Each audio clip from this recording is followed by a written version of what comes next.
Open. Hello, everyone.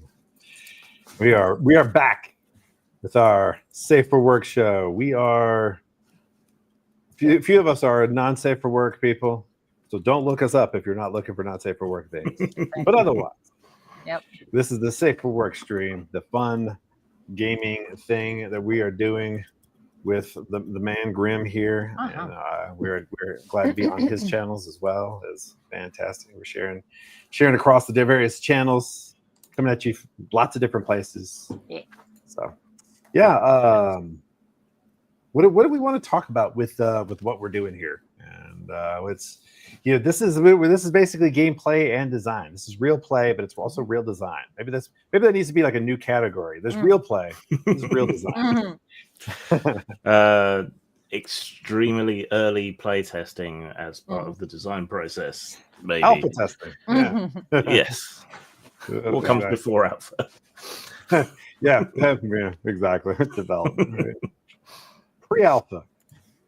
Yes. You guys are getting a you heard of alpha. This is penultimate alpha. Yeah. Oh. Because sometimes the joke, at least that we have in our you have house rules. We'll have house jokes. So one of the house jokes about penultimate that we keep coming back to over the years is that sometimes in video games, especially back in the day when they weren't the greatest at translating stuff, they would use penultimate as something greater than ultimate, but it actually means under ultimate. So it's this I don't want to explain my joke. As a word, for those who didn't. As a word, it's the penultimate word. It is a penultimate. Did you guys know that gruntled is a word? Yeah. It is being pleased. You can be gruntled. You can be gruntled. I mean, I've been talking about being whelmed all the time. I tell people that I'm feeling whelmed because it's you're really not underwhelmed or overwhelmed. Sometimes you're just whelmed. Sometimes I'm like perfectly whelmed right now. Yeah, exactly. I like that. I am gruntled to have discovered that. Yes, it's good. It's good. I'm feeling pretty gruntled myself. Yeah. So we were considering taking. And if you want to know about more about our unsafe for work stuff, that's where we're really gruntled. We do lots of things with the gruntle. There's a lot of gruntling. This is the Herc Dirk stream. The other one is that's a thing. Herc Dirk. Yeah, supposedly that's a thing. Tell me, people from UK, if that's true or not. And by UK, I mean Scotland specifically.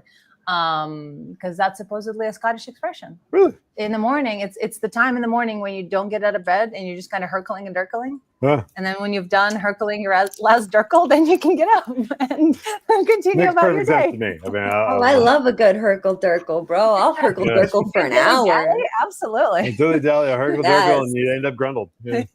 Born to dilly dally, forced to locked in every day. I am whelmed by all of this.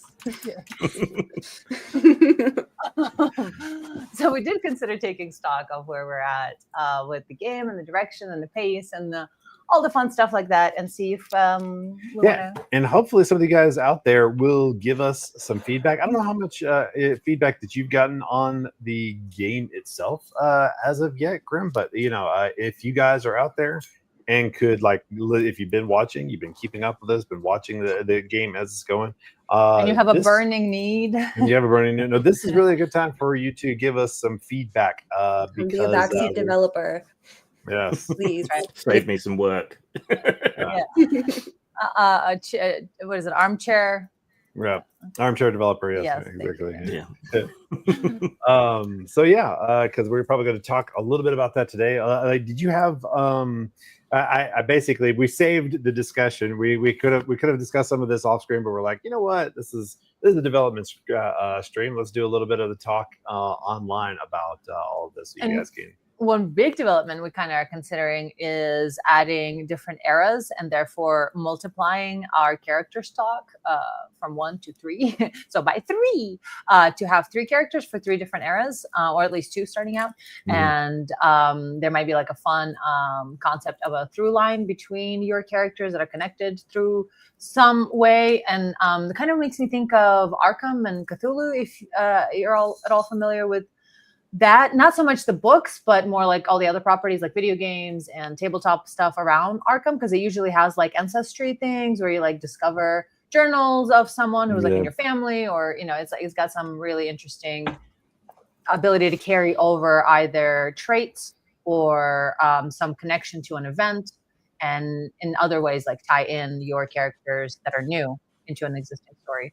Yeah, I think this one of time. the things that we haven't fully thought it out, but it's just kind of like a seed of an idea. So like one of the things that always concerns me is that plot armor can be too strong with characters because you can get very connected to them. So if you have 3, it makes it not as difficult for a GM to kill them off. Because like especially the ones in the past, they have to die sometime, right? Right. So it's Right. we haven't. Oh, that's so sexy. Exactly. And so there's yeah, exactly. So one of your characters can have a heroic love death, that. which is kind of part of the game, right? In other words, there's or a terrible death that you have or to a terrible death avenge. that you have to it's like that has impacted one of your characters or generational trauma. Exactly. So we haven't fully fleshed that idea out yet, but it's because there's. But it sounds exciting, right? Because then if you're going to be playing in 3 different eras, occasionally like going back and forth, then once the character's dead, how do the other players interact? Because it has to happen at some point, but you may not know when, and so that adds an element of like. Tell you what, then you can a full party wipe actually. Is actually I play Kelly's daughter, who's even more fucking like suspicious of the deep state because of what happened to her mother. She's 10 times worse. Exactly. And she grew up on TikTok. She knows what's really going on. Right. So there's a few games that tackle something similar in a different way, like in Pendragon and some other medievalist games, like marrying and raising a family is important. And you can then go on and play, the progeny of your character in some way, or some other member of their family, or whatever, when they die. There are games where you can pass like experience and abilities and things onto your children that can then become your new characters. Birthright had a bit of that to it. I think in Adventurer Conqueror King, if a character dies, the other characters can throw an enormous funeral for them and blow like thousands upon thousands of gold pieces, and then that gets kind of invested into that player's new character. Oh, neat. Which is a way of kind of getting rid of all the treasure they've accrued, and it explains why the land is dotted with tombs and so on. And so there's ways to do it. I'd quite like to have almost an Assassin's Creed type element where you can delve into your character's past, some bloodlines, and take on past aspects, past lives and things. So yes, exactly. And with the psychic aspect of it, you can start to discover more about the experiences of your this progenitor, and they don't have to be related, or they could be your reincarnation. You could even have some of that, But yeah, with Assassin's Creed, and your character starts to discover that they're a reincarnation of this other character, like a direct reincarnation. Exactly. Yeah, like there's a couple of different ways we could have that path. Like in Pantheon, which you guys need to be watching. Pantheon season 2 just dropped. Very exciting. If you like the brain, mind, internet, computing stuff. It's totally blew my own thought out of my mind. But Assassin's Creed, as a fan, you don't always have necessarily your own lineage. There are ways in which they, I think it was in Odyssey, in something else. Yeah, in Odyssey, they found a way to tap into, I think, Cassandra and her twin. Like there's a way to do it with just by sampling their blood without being like them. Right. So that could be that can add more elements to it, that you don't even have to be related. You can just find some way to just see it through their eyes. Exactly. And you could just be somebody you're obsessed with. Right. In other words, like you're an idol of some type. Right. Yeah. You or unhealthy. Yes. Ironically, blood probably wouldn't work because your blood cells and your gametes don't contain your full genome. Mm-hmm. So what is it? So you couldn't access genetic memory just from blood. You'd need a cheek swab or bone marrow or something like that. Yeah, some deeper. Yeah. It's funny. I actually wrote a pretty long article about how genetic memory might be in the non-coding DNA. Oh hell yeah! No, it's great. So, actually, we need to include that in the lore. Yeah, I think it is part of the website currently. Cool. So I think it's mentioned. It was a article I wrote on Graham Hancock's site. Okay. I have had some feedback from some people who watch us, and considering we're not exactly super aggressive about promoting this, that's about anything. Yeah, Promoting anything. Having fans already is pretty good. They loved the whole Skunk Ape arc. Hell yeah. And the song. Yes. The song. So that was good. And I think we are doing something a little bit different. You know, the gaming space is a little bit stuffed with weird horror / strange investigative things, but we're taking a different line on it that seems to appeal to people. So that's cool. Yeah. Right. Love it. So wanted to check in on also like the characters and pacing and like how we're feeling about the game system and stuff like that. I don't know if that's how married to this particular game system do you still feel, Graham, as we're starting to explore it? Because it's something I'd like to be able to continue to check in on, you know, as we're going along. Are you liking how it's playing out? Is it back and forth? Because there's design, there's play, there's a lot of different things to consider when we're moving forward. I like the pace. I don't feel particularly hurried when we're playing the game, and as a games master, it's very easy to improvise the game elements because I can basically just pluck a difficulty level out of the air for something and tweak it a little bit. So it suits my style of GMing. That's quite cool. Well. So we've been dealing with leveling up characters and so on recently, and I think going around and around through the text I've got of the rules, we're going to have to depower some things a little bit so that they make more sense in the context of the universe that we've got, because the power scaling goes up quite quickly, which isn't necessarily that well suited to what we're trying to do. So that's going to be the complicated bit for me, I think. Yeah, I could see how that would be an issue. So is it? But if it's comparable to, because here's the thing, I would really like to be able to make the game system be compatible with. In other words, you have your home system that's built on, but then I would. How hard do you think it would be for us to try to make sure that people could play it with other systems? Do you think that that's going to be like a really huge difficulty? So the background and the ideas, so the game world that we're building, people could use in all sorts of other systems. I have produced work in the past where I've done like conversion books and things for different systems. So, you know, we could do that, you know, advice for using with X system, Y system, whatever. Those would all have to be open systems though. So ones where they've licensed it out. Yeah, like isn't like the D20 system something that is open, or am I mistaken?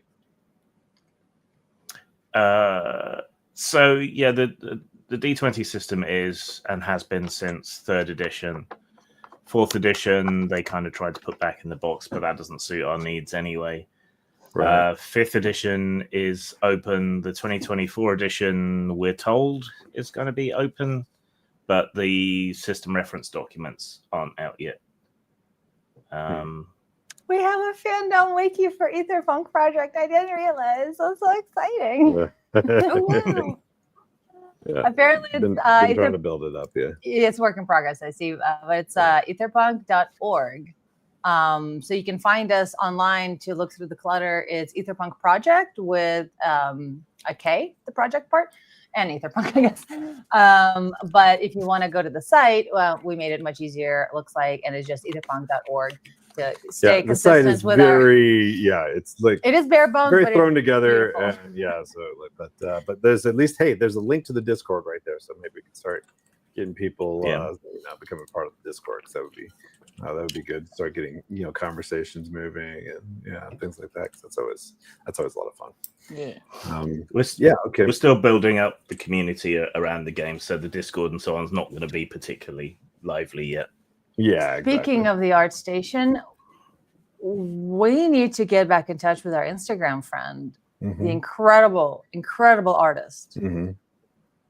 Yeah, we were kind of starting, like when this was first just conceptual, we were kind of starting with the fact that there is sort of a Aetherpunk aesthetic, and that is more the future. So in other words, like right now, if you guys have been moving along with this, we're playing something that's very present day, but there's kind of this idea that there is a future as well that is part of the game world where where there is eventually people harnessing the power of all of these artifacts and things like that that our present day characters are trying to uncover and things like that as a way of gaining freedom from the system. In other words, instead of a boot stamping on a face forever, instead there is a way in which the free energy and all of that kind of alternative stuff eventually leads to that you can't stop the signal. The power gets to the people. Individuals are able to disconnect from the corporate power structure and kind of still, even though there are these powerful people, it's not a perfect utopia. There is at least an escape. There is an escape valve or route from the ultimate power that is that everybody kind of is worried about. I mean, the truth of the matter is, a lot of people, when they start looking at the future, they stop looking at the future. Because as soon as they start getting an idea of it, it can feel like there's no hope for mankind other than a few oligarchs being in absolute power with a perfect surveillance state and technological. And the thing is that's kind of the message I was hoping that this game will get people thinking about, is that no, there is a way in which we still could escape from that. Don't lose hope, and so that's sort of the future perspective on it. And of course we got to have a past where I envision the kind of Indiana Jones sort of thing, as well as the Knights Templar finding artifacts from Atlantis and things like that as part of the past version. So that's going back to that whole thing. What were you going to say, man? The deeper part of the past would be like that there was some sort of ancient high-tech civilization that got wiped out. So if we want to go all the way back, we could create something around that. Yeah, and that's where the first couple of chapters of the book I've been working on. I need to get back to it and redo it. But yeah, that's the first couple of chapters. It's kind of based on this premise of a extreme ancient technology from the book itself may give specific ideas. Of course, we want to leave it open for games masters to tell their own story of what the past was. But it is also convenient to have this idea that where you have these stories between the fight between the giants and the there's the frost giants and then the other the Aesir gods in Norse mythology, and then you have like the Titans versus the other gods. All of those are just stories of Atlantis versus what's the name of the other one? I've forgotten. I don't remember. There's another name for what I'm thinking of. But yeah, so there's this idea of these two civilizations fighting and things like that in the very ancient past, as part of like in the Mahabharata and all of that. And the idea is that was actually those the Vimanas, all that. That's just a cultural memory of real war that happened, and then now we've got all these religions that are retellings of that war. And so basically, there's a lot of stuff you can use as an alternative history that makes sense in a technological, ancient tech sort of world. So yeah, that's kind of where we're coming from there. Right. That's why it's Aetherpunk, where it's like it's not cyberpunk because it's not like that sort of technology plus the cultural, like cynical, sort of sad backdrop. But it's not steampunk either, because that's its own cultural feel and world and values, I guess is what it is. And it's Aetherpunk. So it's technology, but like ancient tech that we forgot. And so that's where the whole tie-in with conspiracy theories comes in. As particularly if you're at all a fan of any kind of ancient alien speculation, or at least specifically alternative Like archaeology, like Stargate. That's the more speculation side of things, because there is actual real evidence that we have forgotten chunks of time and technology, etc. It's very easy for the Earth to just like roll over with some magma, and all of it would be gone. We couldn't find it. And of course that they call it branches the off. Tellurian hypothesis is one of the also where that's like millions of years ago there was a and that branches off into the idea of how that can go into how we could have left, us as humans could have left the Earth and then like went into space, and so the whole alien stuff is actually still just us. And so there's just a lot of really interesting possibilities that go into sci-fi, but it's still tied to Earth, but Earth Plus, I guess. And so that's what I envision as Aetherpunk, is that kind of technology where it's like it is high tech, but just not really future past. Yeah, exactly. In other words, there's more to the technology. It's not just digital cyberization, kind of, that sort of thing. So there's some weird stuff. Exactly. So there's it's a bit more magitech. And so that's the idea, is that eventually our technology does get to the point of being indistinguishable from magic, and it's been that way before. That's kind of the thing there. So going back to the game system, if we can continue to kind of try to work towards keeping that system agnostic feel, I think that would be, I don't know, I feel like that would be valuable. Because I know there's a lot of people who have their, the game systems that they're familiar with, and sometimes trying to try a new game system. I know it's been difficult, from the player side, and that's why I wanted to hear from the both of you as players, how you guys are feeling about, learning a game system. Learning something new by itself can just be fun on its own. But then there's also a little bit of the trepidation and trying to, get your head around it, and so there's some of that feel. I know that you, Cherry, were feeling like there's that's you put feel, me on the spot. I wasn't feeling nothing. No, you're feeling like you would like to see some additional pacing in the. I think I'm just excited about impatient about the character possibilities, but also that's why I call it impatient, because some of it has to do with still our setup for the game that has to do with the back end of creating character classes and looking through all that and figuring out what we want to do. And then if we're going to be creating new characters, we need to like have more than just 3 classes. So that's like kind of backed up because of other things that we're working on. And so I think I'm just like excited about that. About trying new things. Exactly. And of course, there's always sometimes you can conflate either whether or not you like your character with whether or not you are. Well, that's the other thing. My character is really useful, etc. But like, I have to play her anathema to everything that I always am, and so I'm like.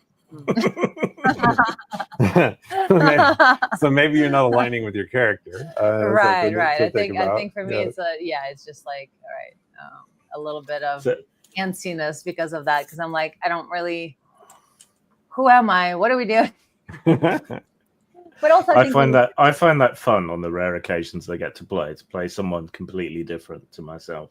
Right. And that for something completely different. Yes, yeah. I do enjoy adding that, adding elements that are completely different. But I flow too much sometimes, and I don't think about like what I say or what I do. Case in point. And so. Sometimes it's like extra cognitive weight to have to remember how to act. And so that role play. And so unless it's something that I'm really excited to try out.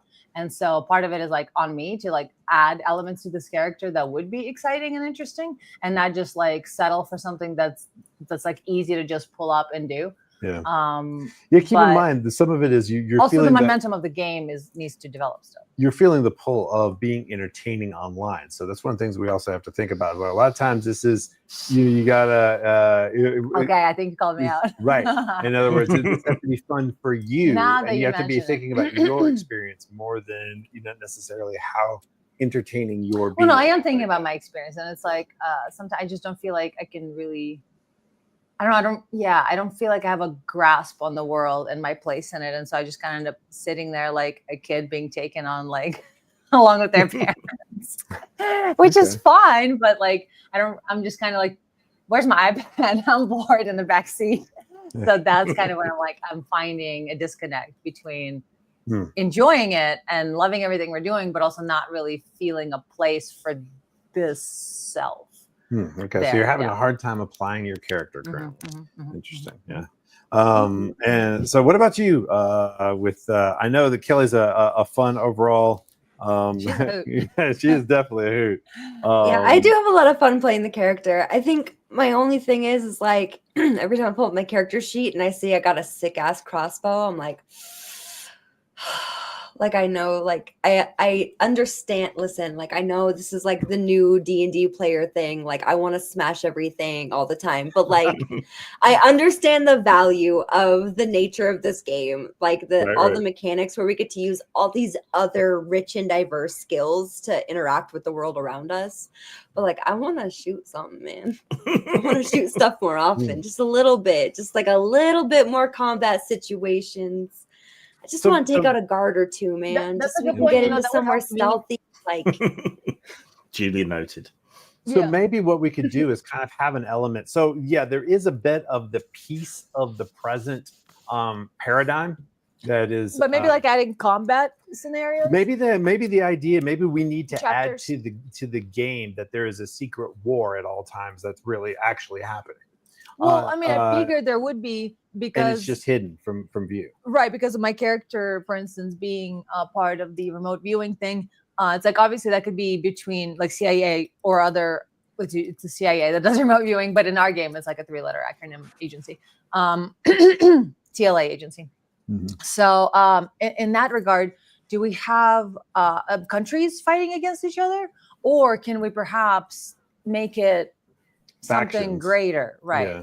Like the under Earth people. One of the things, So we can have Midgard, which is Earth, and then we can have. So yeah, that's already there are kind of. I already have factions, in the book stuff.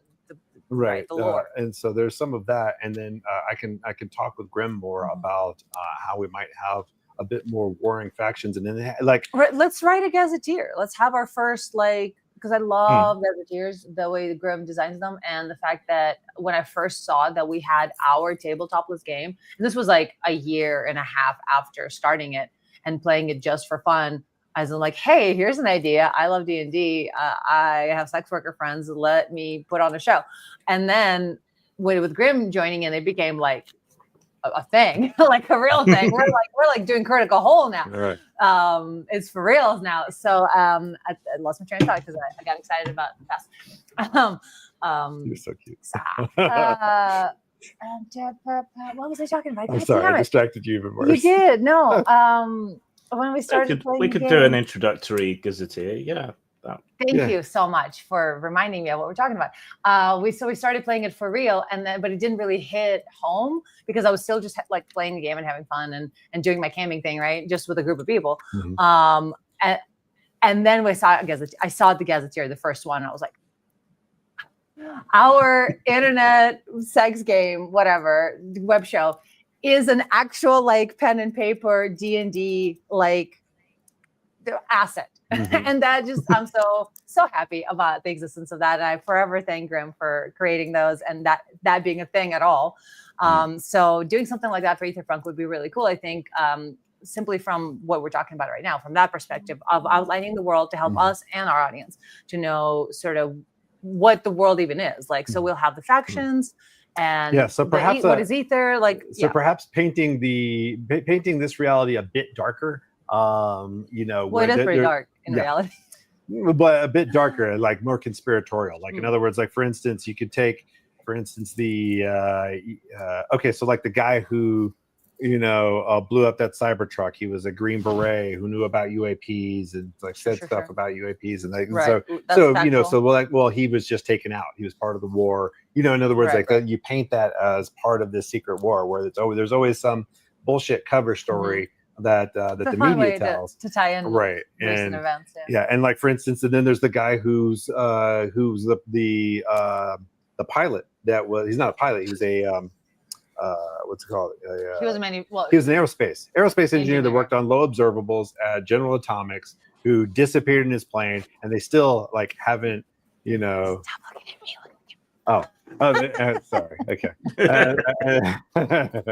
And they still haven't. I know. I'm keep looking at you. They still haven't recovered his body in the plane, and supposedly it's a crash, and his flight records are all weird, and so there's all these good, things that you can say. Good current conspiracy. Good current conspiracy. You say, oh, another victim of the silent war. Of the deep state. And even George Knapp isn't talking about it. And here's right here in Las Vegas. There's a lot of that sort of thing where you can make it that there's a secret war going on behind the which will give us opportunity to fight a little more, right? So when we were investigating Polybius, there were the Japanese lawyers, right, right, who you ran into, which suggests that there are other people who are interested in weird phenomena and so on.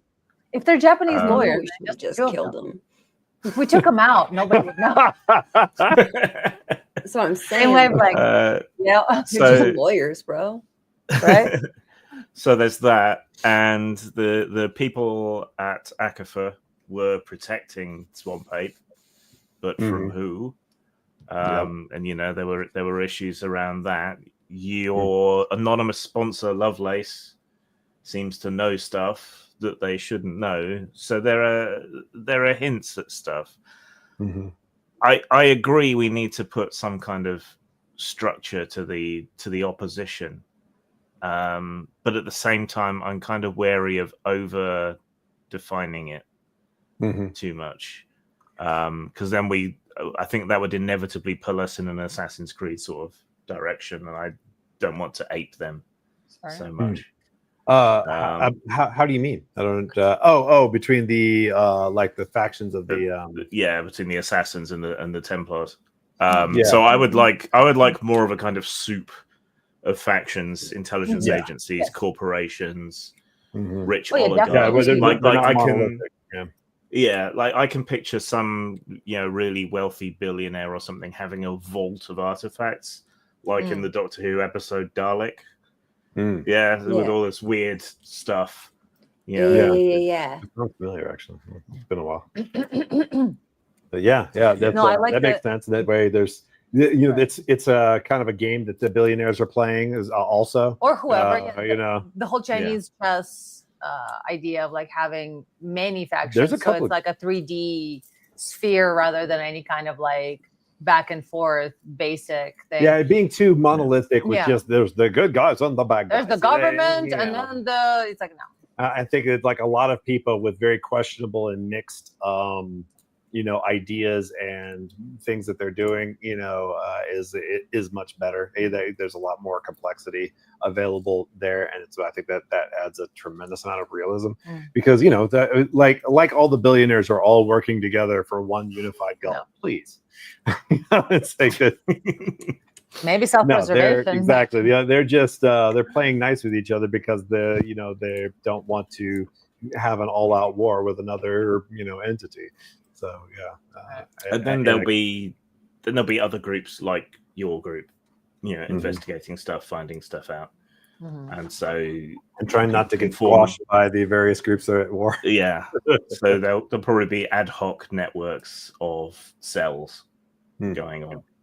So yeah, I like that. I mean, that makes sense to do it that way. There's still the bit of a question of like, how do we just take out other humans in? I think what we'll find is because of the what you could do. Yeah, that's what I was just thinking about just a moment ago. It's like when we as like seemingly kind of normal people end up taking out humans, how do we not get in trouble with the law?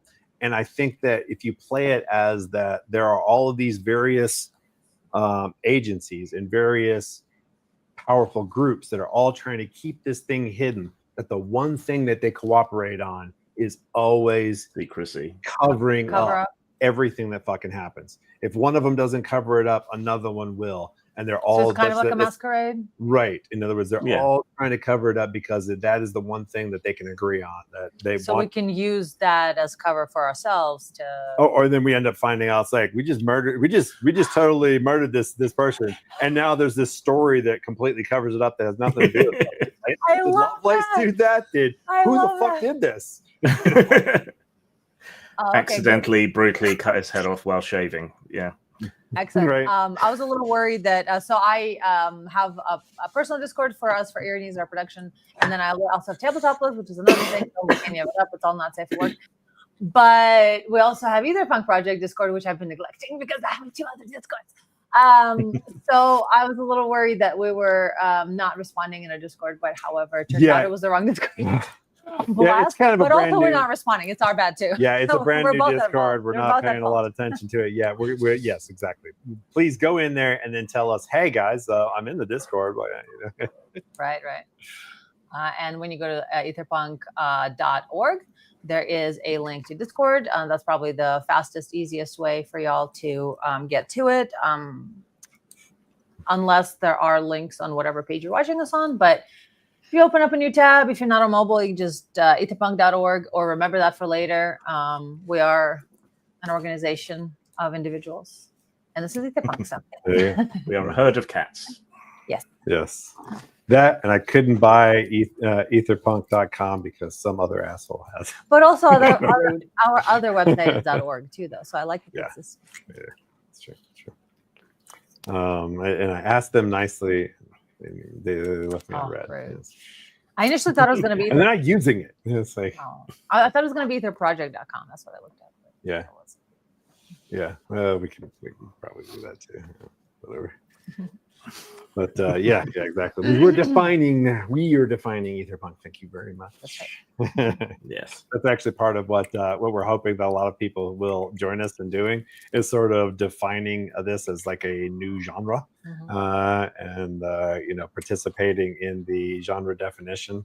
And so we create a framework that people can work with, and everybody else can start to flesh it out. That's a lot of fun, having a sort of a communal development of things. Is something I've sort of that's kind of the vision of the future, right? Like these communities building the future, and so it'd be fun if the communities are also building the game to a certain extent. Yeah, right. Because you know what, you bring up something interesting, because we kind of can return back to communities in the way, which I feel like a lot of us who are like more progressive and liberal, we find ourselves in need, or we find society in need of walkable cities, local gardens, community-oriented small business, just like very local-based stuff, which is kind of returning back to tribalism, but in like a healthy, civilized way. That's something that the left or right, a lot, most everybody agrees on.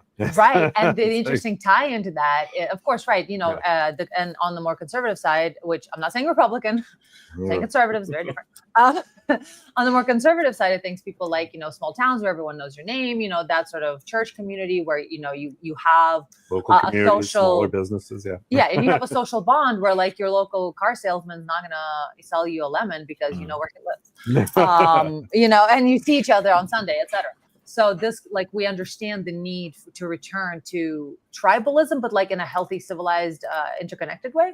And of course, the opposite of that would be globalism, which is any sort of conspiracy theorist will say that's bad. And so, because the reason is you got these, and it's true, these hyper elite who do not give a flying fuck about millions of people dying or suffering. They just don't care. It's like, you don't want people with power over millions who do not connect with them, and even in the slightest, or have any concern or connection to them. That's the reason. That's I think that's one of the biggest reasons why people want to reduce that kind of large global, sort of thing, is to make sure people are still connected with the people that they might have power over. So whatever you're saying about the game, that we're like making it more smaller scale in that regard, that's like, you're talking about the different factions, or are you talking about what we said right before, that what spurred me on to talk about this, so that's kind of like, in a way that feels like going back to go to smaller communities and tribes, or not tribes. I don't like using that word for the connotation, but going back to smaller communities. But on the other hand, to me, I see that as a vision of the future, because both left and right, the progressive and otherwise, best way of doing things is to have integrated, diverse, small communities that where people work together. And how about believing in it that there is a best of both worlds, and that people don't have to be enemies? Yeah, it's like we can actually work together towards the future that we agree on. Right. I like that idea. That's really we're talking about defining a genre. That's really what it's about. Like, we're trying to find a way in which it's not just like some fluff that, as people are talking about the new D&D, it's like, go on a baking adventure. It's like, right? It doesn't have to be like Care Bear, toothless, purposeless stuff for it to be positive. Yeah, exactly. Yeah, struggle can be positive. Yeah. Cool. So it seems like we've hit on some. And we're gonna have a gazetteer. We're gonna define our world points, some things that we'd like to do. Let me note down some of this stuff we've talked about, so I don't forget it, which I want to do, unfortunately. So I have a brain made of cheese. I feel that feel. Happens to all of us in time. I forgot what I was talking about twice now, but I blame the weed. Yeah, I was gonna say I was kind of just born like this, but I know to most people it happens in time. Yep. You kids and your functional brains. Hey, they were calling me the absent-minded professor when I was like 10. You have deep knowledge about everything, but then like you don't remember someone's name or like something really silly. But it's always like something topical that you don't remember. Yeah. No, like, literally, the whole reason that I got married is so that I have someone who I can be like, oh shit, I just remembered a thing. Let me just send this to them before I forget that it exists again.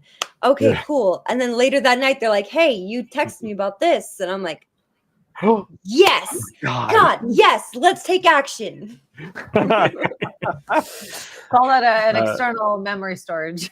Exactly. Oh my God. That's exactly what we're talking about. Like, yeah, we're external memory for each other. Yeah. No, I use placement of objects a whole lot, and then she deletes. And then I memories. randomize it. And she goes around deleting my memory. You mean cleaning up? Tidying up? You mean changing the locations of things randomly? No, I don't you understand? I find an optimal place for it. Yes, I know. It's true. It is the very best. The very best place. Nobody remembers. The newest very, very best. So speaking of the communities thing, we have already invented rules for base building and community building, which we've already started doing with Kelly Bunker. I need a good name for that, because I don't want to call them like Galts after Galt's Gulch, because I don't want to invoke Ayn Rand. That doesn't seem like it fits really. So I need to come up with some other name, something. So you're saying like small communities? I didn't quite follow what you were saying. Yeah. So the idea of the kind of base and community construction rules that we've added is that you kind of live in your own community where you bring these new technologies and things together, sort of under the radar. And of course, in Rand's work, Galt's Gulch is this town where he's got all this, technology that he's hoarding for himself and so on. Yeah, I kind of want to evoke the spirit of that without evoking Randian Randian ideas. So there's a lot of ideas that are not that are basically little groups of people working together to build up a community, and everybody kind of benefiting for what they bring together. That's I think commune would trigger people in the same way, but opposite. Exactly. Yeah, you can't do that either. That's a good point. Maybe we'll have to create a neologism for that or something. Yeah. Or look for like other cultures' words or something that vibes well. You use tribe. I mean, it's like like I think a lot of people have used tribe in a fairly positive manner. Right, finding my tribe kind of thing. Right. So That was an old social network. Was Tribes, which I used to be on. Yep. There was also a game, Tribes. So. Maybe a kibbutz, though that'd probably trigger a whole other set of people. Yep, exactly. Well, we should figure it out. We workshop it. Right. We need to workshop the word for community building. So that it doesn't trigger anybody. Right. It's like, don't think about it in any of these ways. It's just what humans like to do to get together and help each other in a smaller word. Yes. Babylon 5. Do an acronym of that and see if it spells anything. What humans like to do. WHL is already the problem. AHS, acronomic human settlement. Yes. Settlement. Settlement. Yeah. Well, that has implications of colonialism. That'll trigger somebody. And also like what's the word? Frontier kind of. Frontier fields as well. Like Western. Yep. Which is not the vibes. Settlers. Not the vibes. Homesteaders. Wait, isn't there some are you guys ready to build your unincorporated township? Oh. All right, ChatGPT, give me all synonyms to unincorporated township. In my notes, why do I have the phrase Pop-Tarts are equivalent to souls? From what game is it? I don't. Presumably from this one, because it's in my Aetherpunk notes. That's probably a tangent we went off on months ago. Love it. Souls. Woo, yeah, that's a good one. Is that why because of the Pop-Tarts versus toaster strudels? I think we were talking about Pop-Tarts and toaster strudels. And then you need to like toast them? Or was it about the Pop-Tart Super Bowl where thare running around and like they want to be eaten alive? I don't know. And the sentience and how fucked up that is? Yeah. Wait, what are you talking about? Is that Super Bowl? Okay, so that wasn't it. No, it was the Pop-Tart Bowl. It was like before the Super Bowl, and basically it was Pop-Tart hosted, sponsored the whole thing. And in the middle of it, during the halftime show, they had a bunch of like dudes in Pop-Tart foils rip their things off, and like basically they like ate each other alive or something. And they're like begging to be eaten. They're begging for everyone to put them in the toaster and eat them. That's right. That's it. They got lowered into the toaster and they're just like waving goodbye to everyone. So it's it was bizarre. It was bizarre, and I loved it. Boar is a big thing now, so maybe it's Pop-Tarts are the dark souls of breakfast. Yeah, I don't know. Because they get super hot in the middle. I don't know. They're very dry too. Like, why have a Pop-Tart when you can have a toaster strudel? Well, yeah. So am I, and you like me well enough. Wow. True. You have other compensating features. It just occurred to me that I've never toasted a Pop-Tart might have a different connotation. I mean, I have, but to English people because of like a tart. Someone calling someone a tart. I think they're better cold. Yeah. We shall discuss this mystery within ourselves and then see if we come up. I'll make a note of it so I'll be confused later too.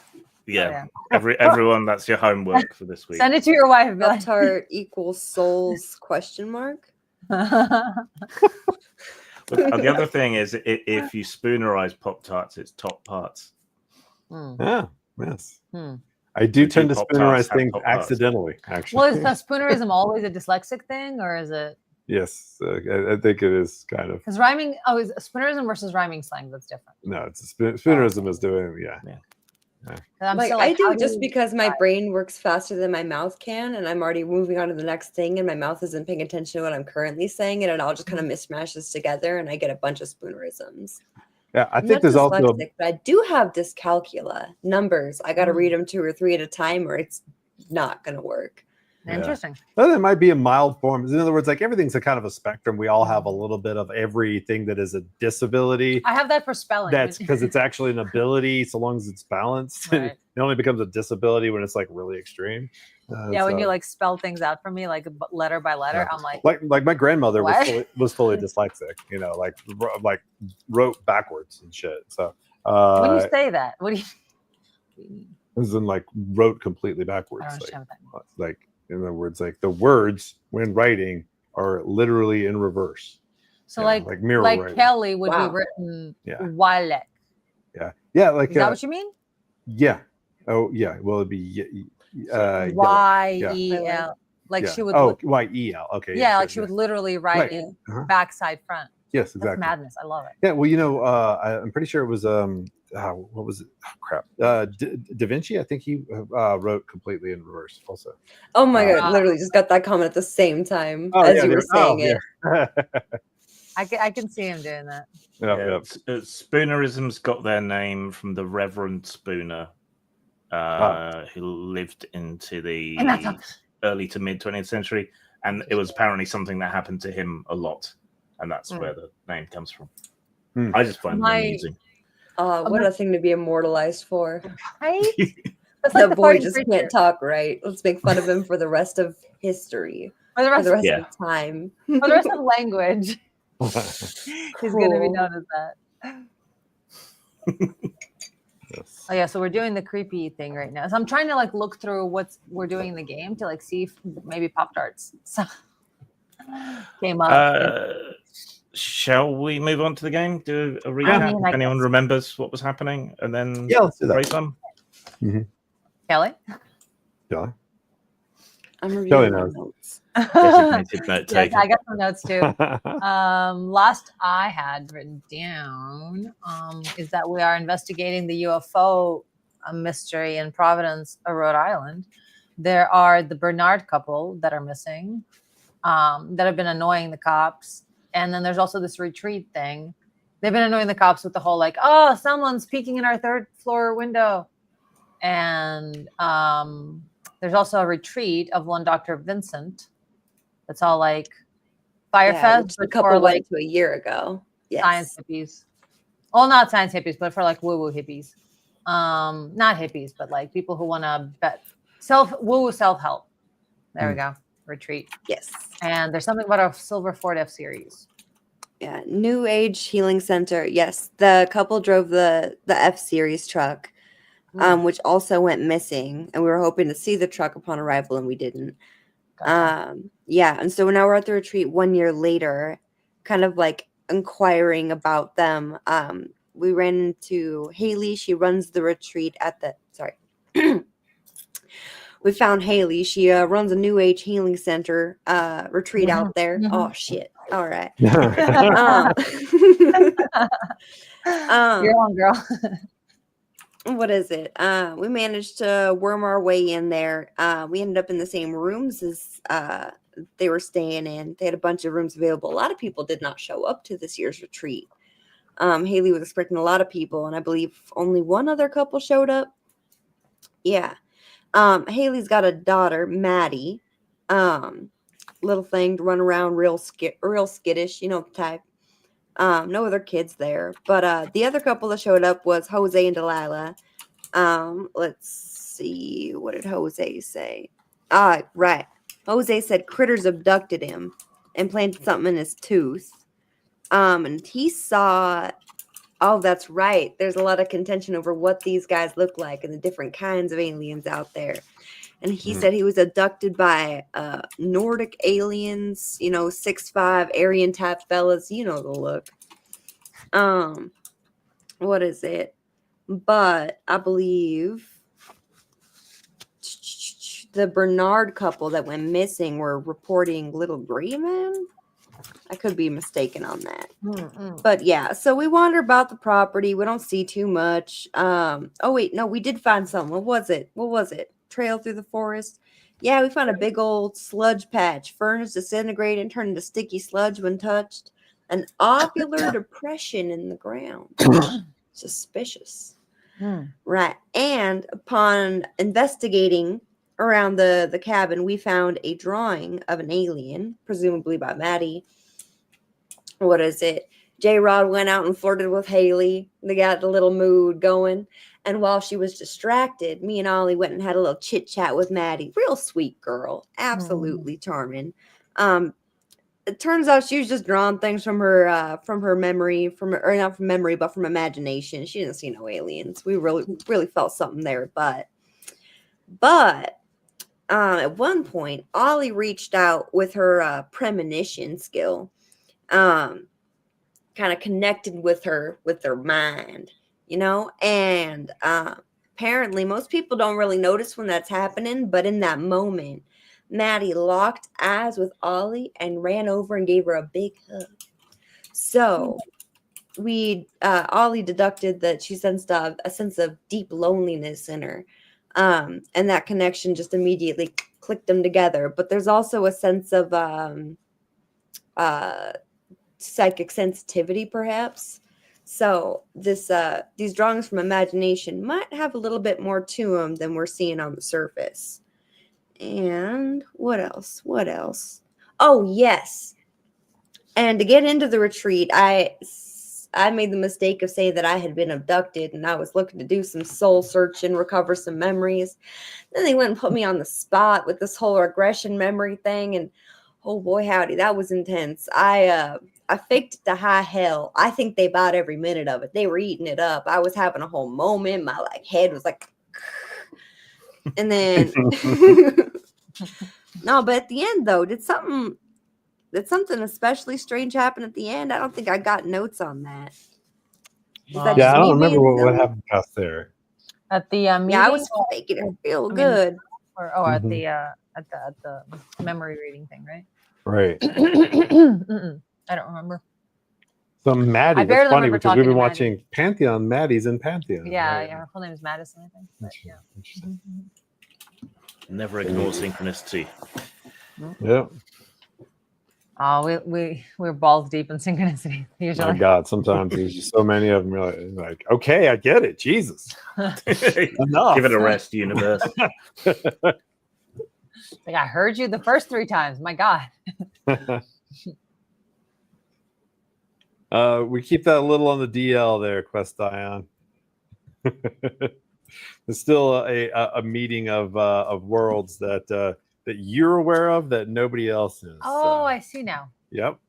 That tooth comment makes more sense now. Yeah. All right. So I think we'd done the hypnotic regression. I think we'd finished that.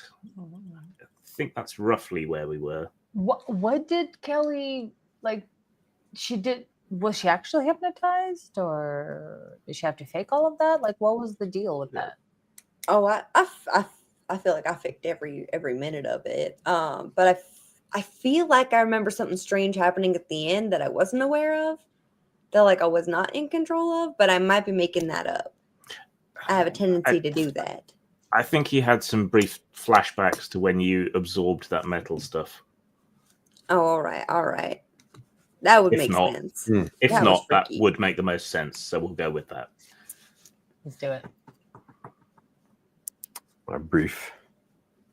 And did we leave Maddie alone, or how are we still talking to her? Where did we?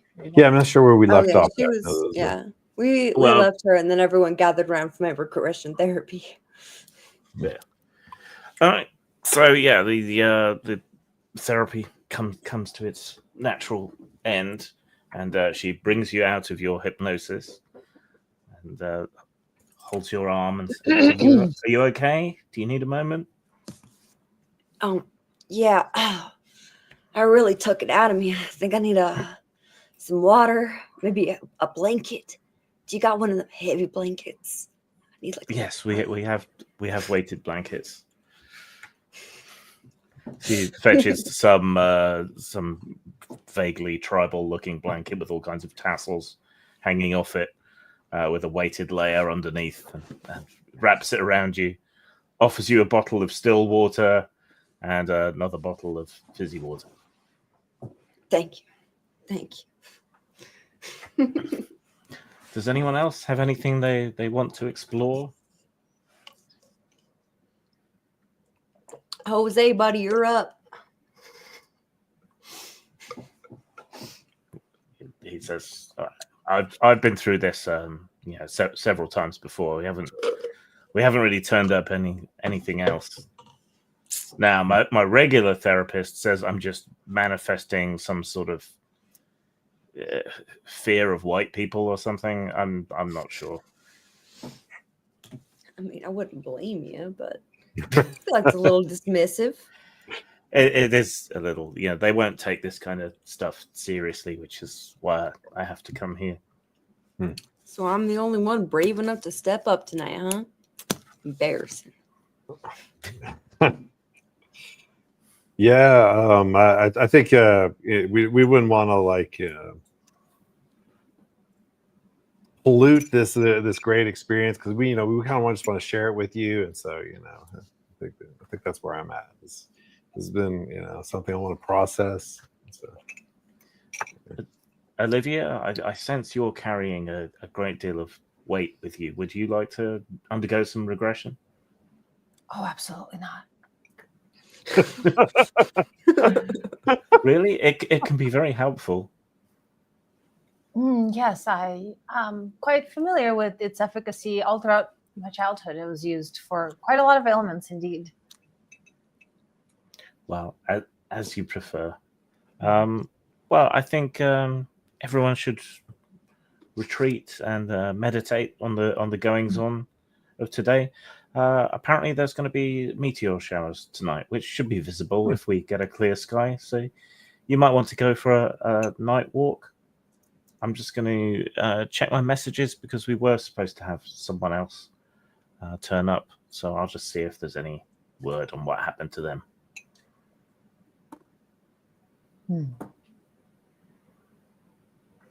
All right. Dodge that bullet. Wait, did I say that out loud? Jared wouldn't. So you're left alone.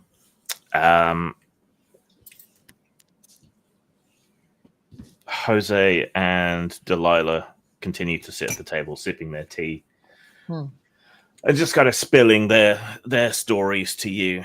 So yeah, Jose thinks he was abducted some years ago from a work site he was working on, had his tooth replaced, so he says. And then his wife Delilah, he kind of met through the UFO community. She hasn't had any direct experiences herself, but she says she's noticed some weird things around him. And what sort of finally convinced her was when his tooth exploded. Okay, that's Just like pop, or when you were eating something. Wait, did it like kaboom? Was there like shrapnel? Yeah, he opens his mouth wide and sort of pulls back his cheek, and you can see there's a gap where he's missing one of the teeth close to the back, and there's quite a lot of scarring on the inside of his cheek on the right hand side. Oh shit! Oh, so that literally his teeth aren't great. Yeah, but so you're saying it exploded like kapow? Yeah, it went bang. Oh wow, that's unique. Lucky to be alive. God damn. Yeah. Can't imagine what the emergency dentist said. Yeah, it's I was going to have it extracted and then send it to someone I met on Reddit to have it examined. But it went bang before we could do that. So I got to get on that there Reddit machine. Some interesting fellas on there. Was it getting what was going on when this happened? Was it just like you were eating dinner, or was it you getting an X-ray, or was there, what was? I was working out in my garage, and it went bang. Just I was having trouble with my teeth anyway. Ever since it got implanted by the aliens, it wasn't right. I had a lot of toothache and issues. So whatever they did, it wasn't done right. There was something off about it. Yeah, aliens, they can fly millions of miles and still, get the crash right into our planet. I guess even alien super geniuses get things wrong from time to time. I'm saying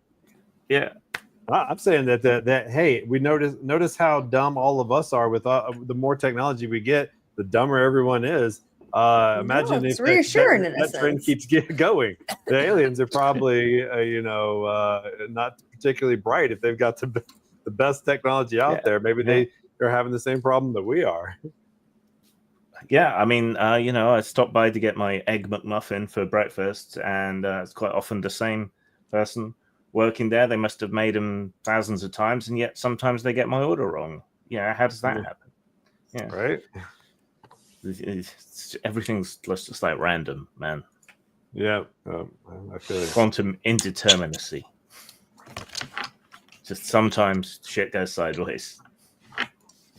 Yep, probably true with like extremely advanced technology. I mean, I remember there was a time I actually understood how to use my computer, and now it's like voodoo. I do a little dance, and maybe throw salt over my shoulder, and maybe the computer will start working. I don't know.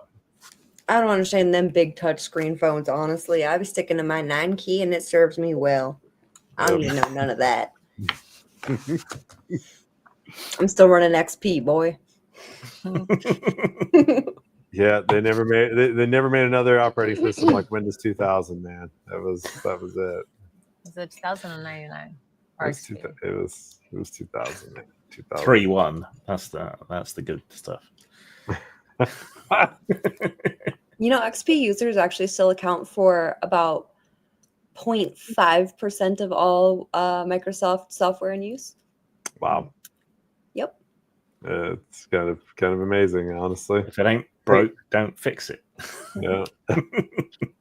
I wish that they'd just rebuild everything from 2000. Seriously, I was like, start over, guys. Is there anything else you want to do or talk to any of the people in the house about, or do you want to wait and go out and see the sparklies in the sky? Or okay, so one of the things, stay up for the meteor shower.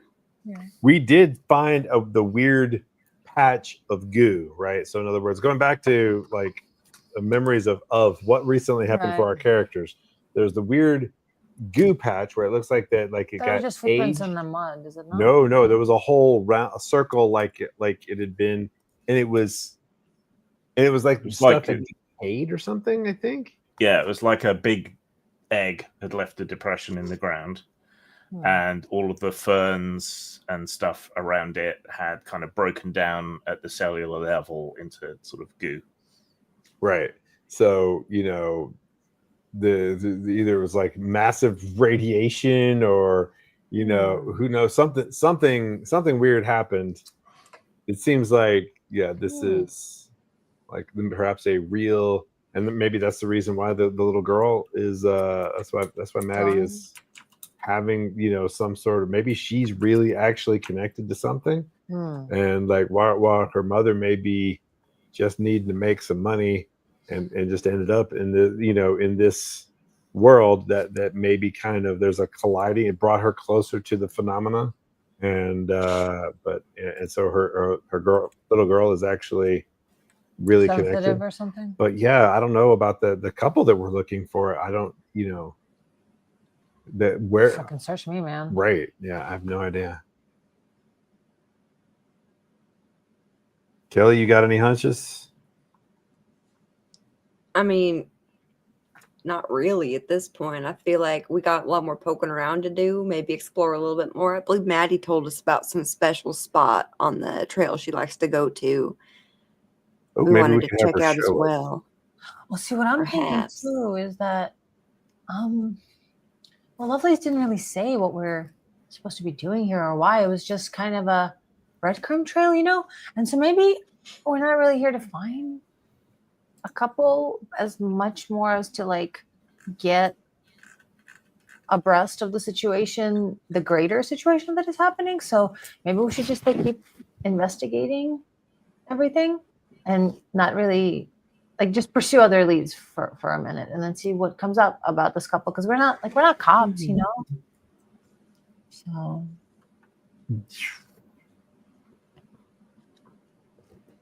yeah, I say we stay up, see if anything freaky happens with that meteor shower tonight, since this place seems to be some kind of hot spot for something. Maybe tomorrow we go and see if Maddie wants to go on a little hike. I gotta delete it. I see. Oh, I see. Yes. My bad.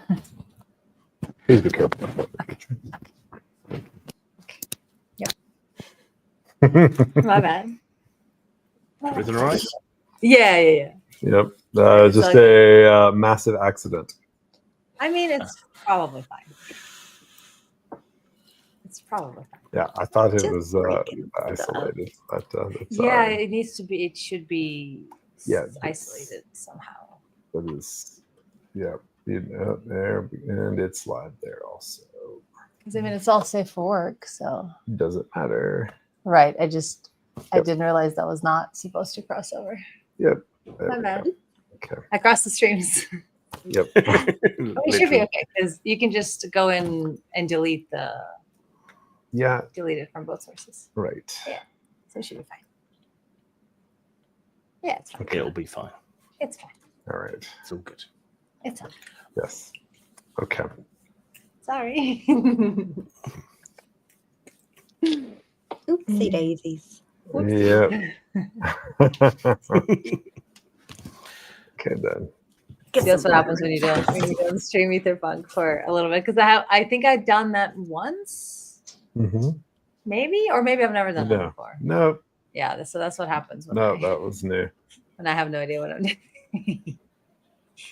Yes. I was wondering what was happening there. I was like, that's really weird. How is that happening? I see. Why is that happening? I see. Yeah, that's like I don't understand how this is happening. I see. Yes. I see. Yep. It all makes more sense. Now I'm like I've been racking my brain the whole time. Like, how on earth Is this happening? is this happening? Now I know. It's a munchkin. Yes. Okay. I do have to. More like a gremlin, I think. Yes. All Gremlin, right. you think I'm gremlin? All right, I'll take it. I'm usually a munchkin, but then you water and feed me after midnight, and I become a gremlin.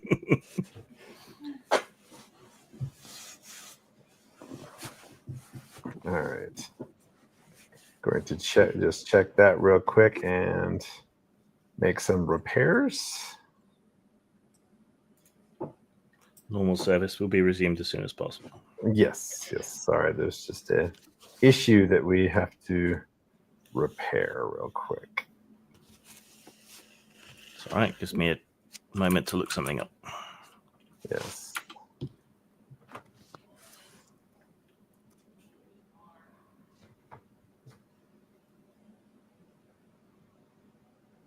Okay, let's see.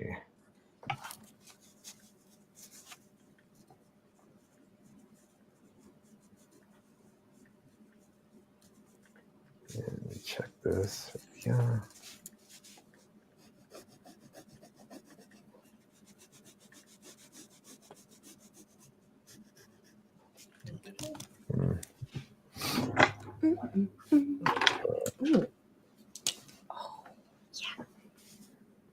Special pen. Oh yeah, making my notes more clear. I think other repairs have been some damage can't be undone, but that is those repairs have been made. Okay. Is it really damage or is it a surface blow? Is it a glancing blow? It's a glancing blow. All right. Went right through. It'll be fine. Went Yep. straight through. Your anime pro tag is going, "Heh, is that all you got?" This isn't even my final form. Wait a minute. That's just like we just saw it. There was like some like TikTok or whatever. I was just thinking about that too. I wonder. I liked it and sent it to you, and I wonder if it came up on Xander's because he shared that in his story, and I'm like, bro, I literally just sent this to Daddy. We were just watching this 3 seconds ago, and it's this white guy with great control of Japanese, and he's like, look, I went to Japan, and I thought it'd be really easy to like talk to them because I watched so much anime. Over like 20 years, I've been watching anime, but I realized that I literally can't talk to anyone about anything other than if maybe they killed my whole family with an energy blast or something, and then I can say, "Oh my, your power is strong. Strength is power. Weakness won't be allowed. This is only 80% of my power." I can say that. I like the German guy on TikTok who married a Japanese woman, and his Japanese is really good, but he does it in like samurai voice always. So this breakfast, it's so good. I have the strength to kill 10,000 men. Things like that. Oh my God. Listen, let me tell you, I don't know very much Spanish at all, but I learned that I can trick people into thinking I'm good at Spanish because I do everything in the Telemundo, the guy who announces like the next show that's coming up. And it's like, estoy baratona. You have like I just do that cultural voice. accent. No, it's Yeah, big so I part. pick You it have up. And so they come into chat and I'm like, no hablo español, señor. Lo siento. And And they're they're like, like, no. no, I think you do. Like, no. Yeah. I love it. Apparently you can get quite a long way in Japan just saying English words, but in a Japanese accent. Ah. I can see Makes that. sense. Yeah. Because there's a lot of Anglo words that have ended up there, but then they Japonify them. Right. Yeah. There was like, I forget what it was. I think it was McDonald's or something, or cheeseburger. And they're like, cheeseburger. And they're like, what? Cheeseburger. And they're like, what? Cheeseburger. Oh, yeah. Here you go. It's like, it really is like that. Deska. Oh, I love it. Yeah, good times. All right. Anyway, so yeah, you want to wander outside and look at the pretty lights in the sky. Yeah. Yes. Okay. Always. Anyone got a telescope? We do. Really? Is it in the garage? Where is it at? She has some binoculars you can borrow. Where is our telescope? It's in the garage. We need to pull it out I agree. and go out in the desert / mountains / place. Ooh, yes. Star date. Do it. Hey, we will. We Yeah, should. it's been a while. You, Last time was the full moon, I I think. showed you Saturn's rings, right? Mm-mm. I'm pretty sure I did. It's just been a long time. That just means you have to show her again. Yeah. And again and again. And again. Very- Oh, baby, Saturn. show me Saturn's ring. Saturn, the glorious goatsy of the night sky. Theoretically, the rings just disappeared because of our angle. So That's the what they rings say. are exactly, right on the plane with us, so you can't see them. That just happened where it's so in other words, right now, if you saw Saturn, you wouldn't really be able to make out the ring. Except with like a really high powered telescope. Crazy. I literally have sticky notes that have all of the major celestial events happening this year, and there's a lot of really cool ones. One of them, a couple of them involve the planets aligning in a really sick way. Take a screenshot. There's another fairly massive alignment that's supposed to. Oh shit! Oh, the but- 28th. It just happened. I gotta look at these more often. Yeah, exactly. Yeah. This happened just yesterday. God damn it. We missed something too. Well, the auroras. There was like twice that you could soar to see the lights a little bit. I know. And I found out like 4 hours after. Like Both times. Kills me. Absolutely fucking kills me. We can't talk about that. I don't know. Being able to see the auroras this far south, man. Well, that just means, the truth of the matter is there's been so much solar activity.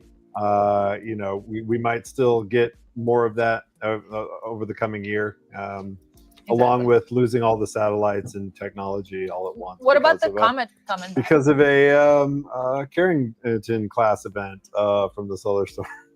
I don't know what that is.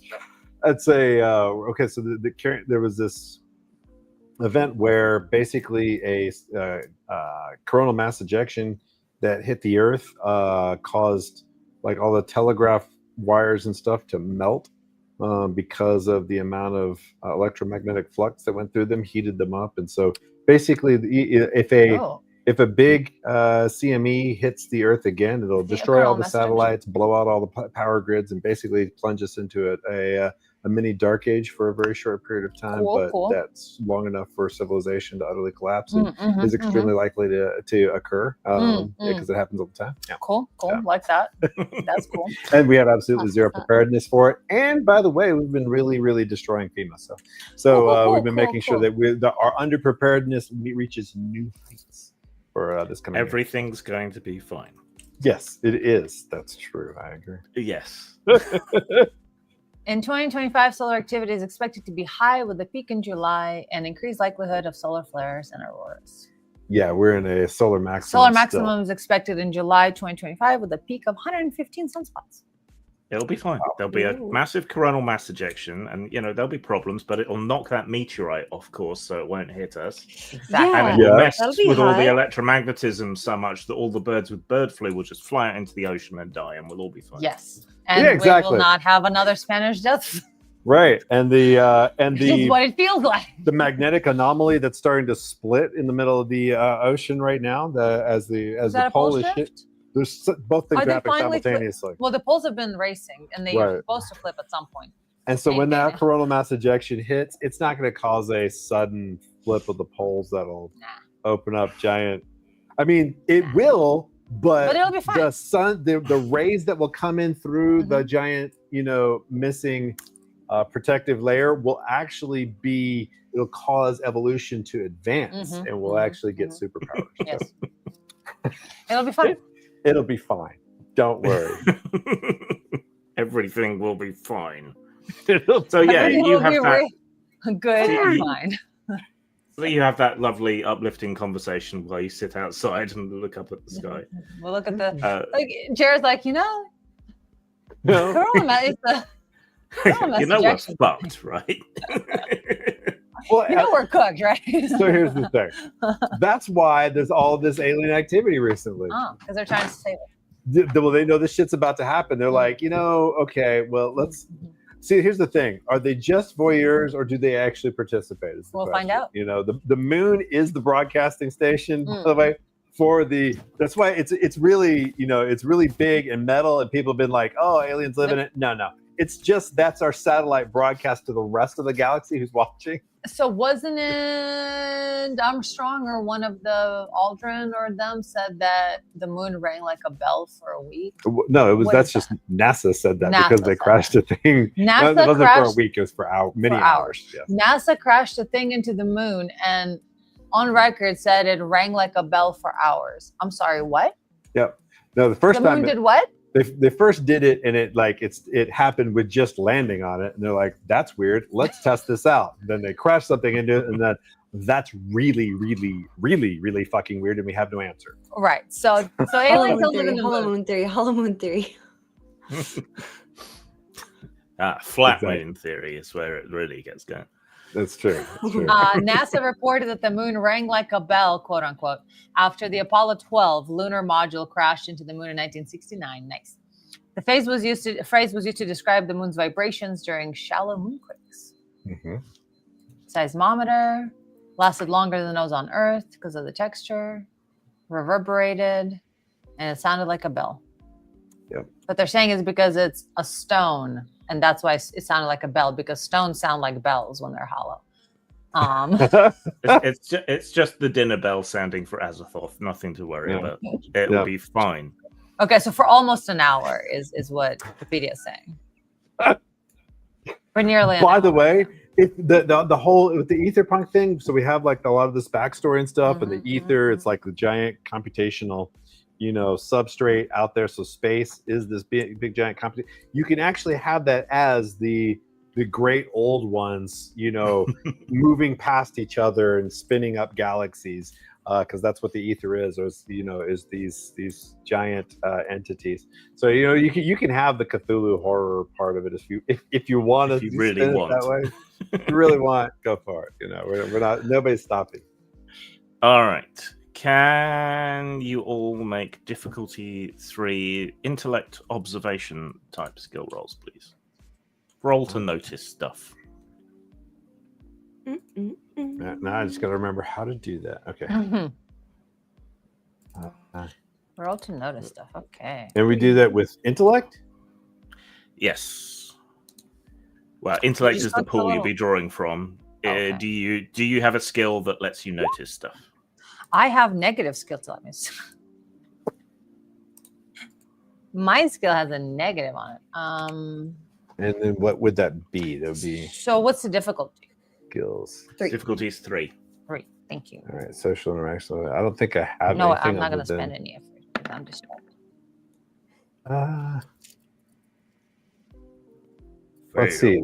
With an edge of 2, it's only going to cost me 1 point to spend to gain a point of effort, right? Yeah. I'm gonna do that. Only Okey 1 doke. point. And then, so I'll make a roll. Difficulty 3. So do I put in the difficulty and then put in, but that I put in, forget how it works on here. So I'm gonna just say, yeah, oh, effort to roll. Okay, 1. There we go. That's But me if you testing with spend an effort, NPC. Right. Yeah, if you I spend did effort, spend effort. right, Yeah. gotcha, gotcha. Mhm. Yeah. Just wanted to make sure that the roll 20 was how it was working. Yeah. I forgot. Okay.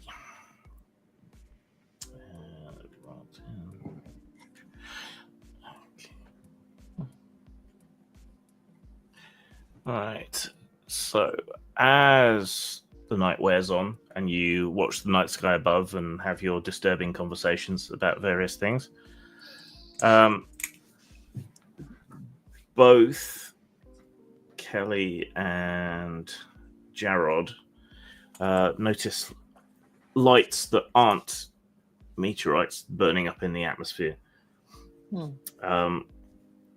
Gerald notices that back up the road that you drove up to get here, it looks like there's 2 beams of light coming down from the sky and spearing down onto the road, coming down from the clouds, and you can see a sort of glow on the underside of the clouds. The light flickers from time to time, but then reappears in slightly different places. Kelly, meanwhile, with her slightly more paranoid brain, sees a slight greenish glow emanating from out in the woods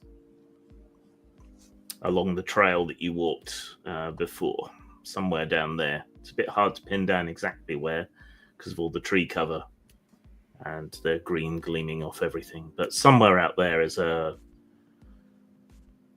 hazy green glow. Okay, so we got lights from the sky and a green glow. But only Kelly sees the glow. I think at the moment. Yeah. At the moment. Yeah.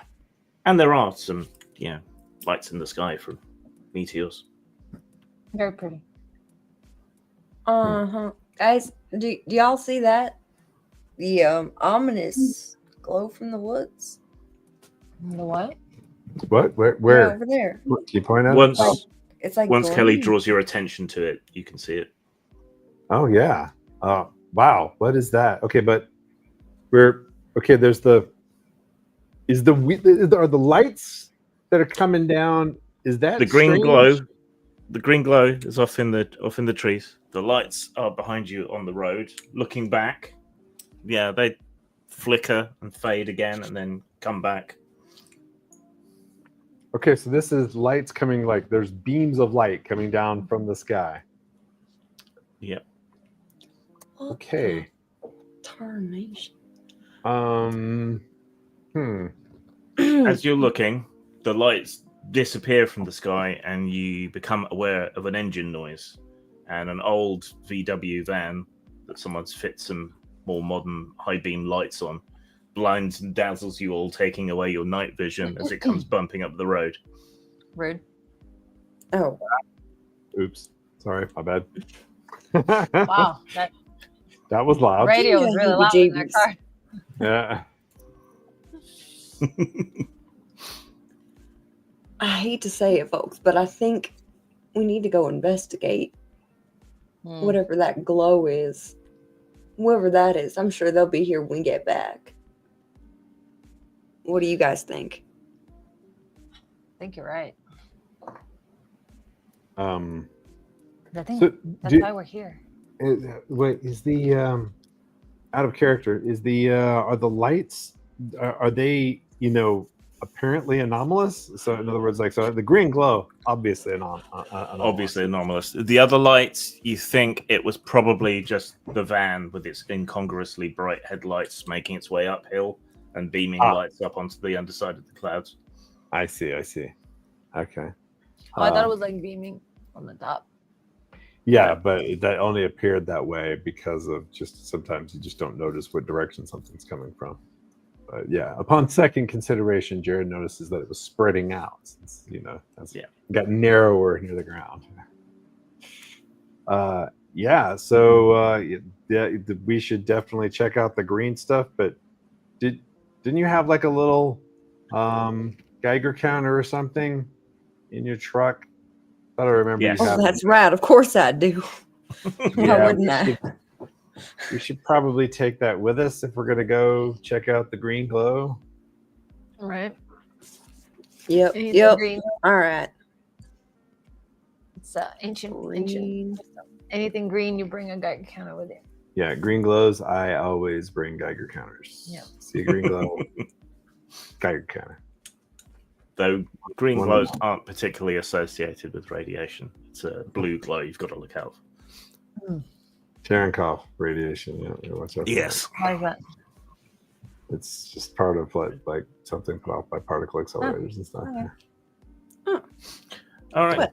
Useful information. So you're gonna head off down the trail, yeah? Yep, Let's do do it. it. Okay.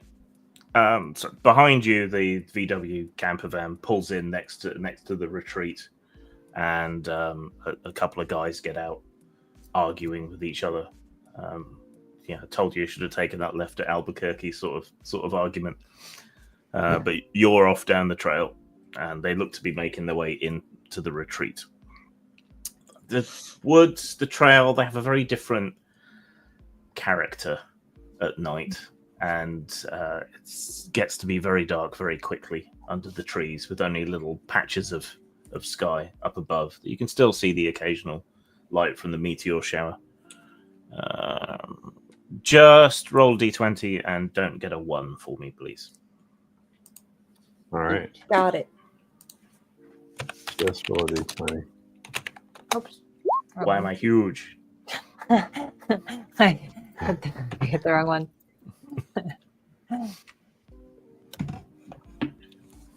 Because you deserve the spotlight once in a while, Graham. I'm just your humble narrator. Okay, so nobody does themselves a mischief walking through the woods in We the like dark. Thank God. Look low. I'm presuming Kelly has a torch or something, though. Yeah, something like that. Yeah, my phone, my little 9 key's got a flashlight. Its battery lasts forever. Yeah. Has a little crank, a solar power battery, all the ways in which you can recharge it. So, is Kelly in front? Of course. Okay. Can you make another perception type roll for Kelly, please? Difficulty Perception. 4 this time. All right. Hold on. Let me. I always want to use this, and I don't think. No, that's not what you think it is. All right. It's just a perception type roll? Yep. Or, okay. Alrighty. 4. Submit. Fail. Oh, hot damn. Dang. Hot diggity damn. Okay, never mind. Dang. Right. So you carry on down the trail. Oh, all right. You guys following on behind Kelly. And you are getting closer and closer to the green glow now.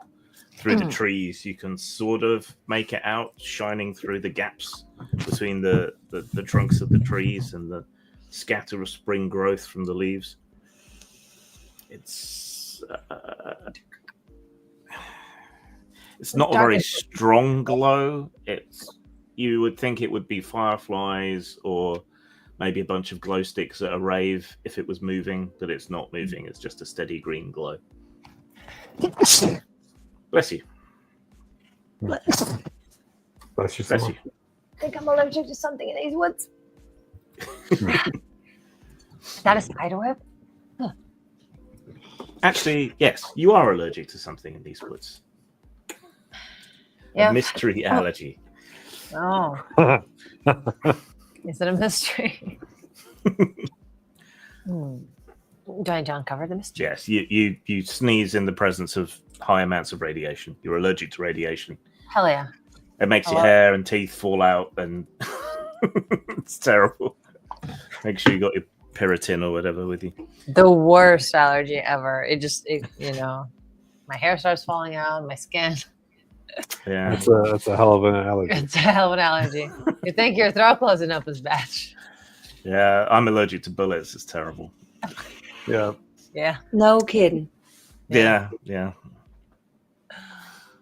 Oh man. The only weakness. Must be terrible being allergic to bees because you come out in hives. Huh? Indeed. I tell you, but Sorry. I'm allergic to bees, and I was stung like before I was sentient. I don't even remember any of it, but like I have an EpiPen at all times. But bro, let me tell you, I yearn for the bees. They're so cute. I want to feed them. I want to help them when they're tired. Like I want to like bring them back to their. I want to beekeep so bad. Well, you And, can like, because you got just the little curse. outfit. You got the outfit, and then when they know They you, can get in there, man. They're They chill can with get you. in there. Well, yeah, just but they're chill. Twist Sometimes wrong. They're allergies fighting can for go their away. life. Sometimes childhood allergies can Sure. become less. And if you love Yeah, the but don't queen, they risk will it. love you. But like, how do you find out? You know, it's you get tested. I'm not gonna pay for it, so- They That's do the minute thing. enough on your skin. This is your sign from the universe. Yeah. To find out, you would have Yes. to harass Find a out. bee, and that feels just No. mean. That no, is I not. did find a very sleepy bee in the middle of the night on my car, and like I did give it a little cap full of water, and I took a video of it, and I showed my partner, and they freaked out. You're playing with life He and was death. so cute. He was so tired. He was so grateful for the little bit of water. Aww. Oh, she's like a moth to flame. Yeah. Yeah, absolutely. No, Vixen, do not touch the forbidden bug. No, I want to touch it. I want to love it. So bad. If not for pets, why fuzzy? Okay, well, tell you what. We did have, so this is just mentioning, Another fuck around and find out or something? I'm no, just curious. Aerotech for 3 seconds. Oh. Because we had a certain implement, which may be in Waylon's bag, is powered by bees. Oh, yeah. Oh yeah. So you may not be able to have it in real life, but Gutara can have it in the game. Thank you. I'm honored. Yeah, we got to bring the bees back. It was such a good meme for so long. Yeah. Hell yeah. Yep. Bees, my god. Anyway, yes. Green glow in the spooky woods in the dark. All right. We are. As you do. We are heading towards the danger. As you do. And How old some are your of my- characters? That's a good question. Early 20s. Yeah, 24? I would say something like that. Yeah.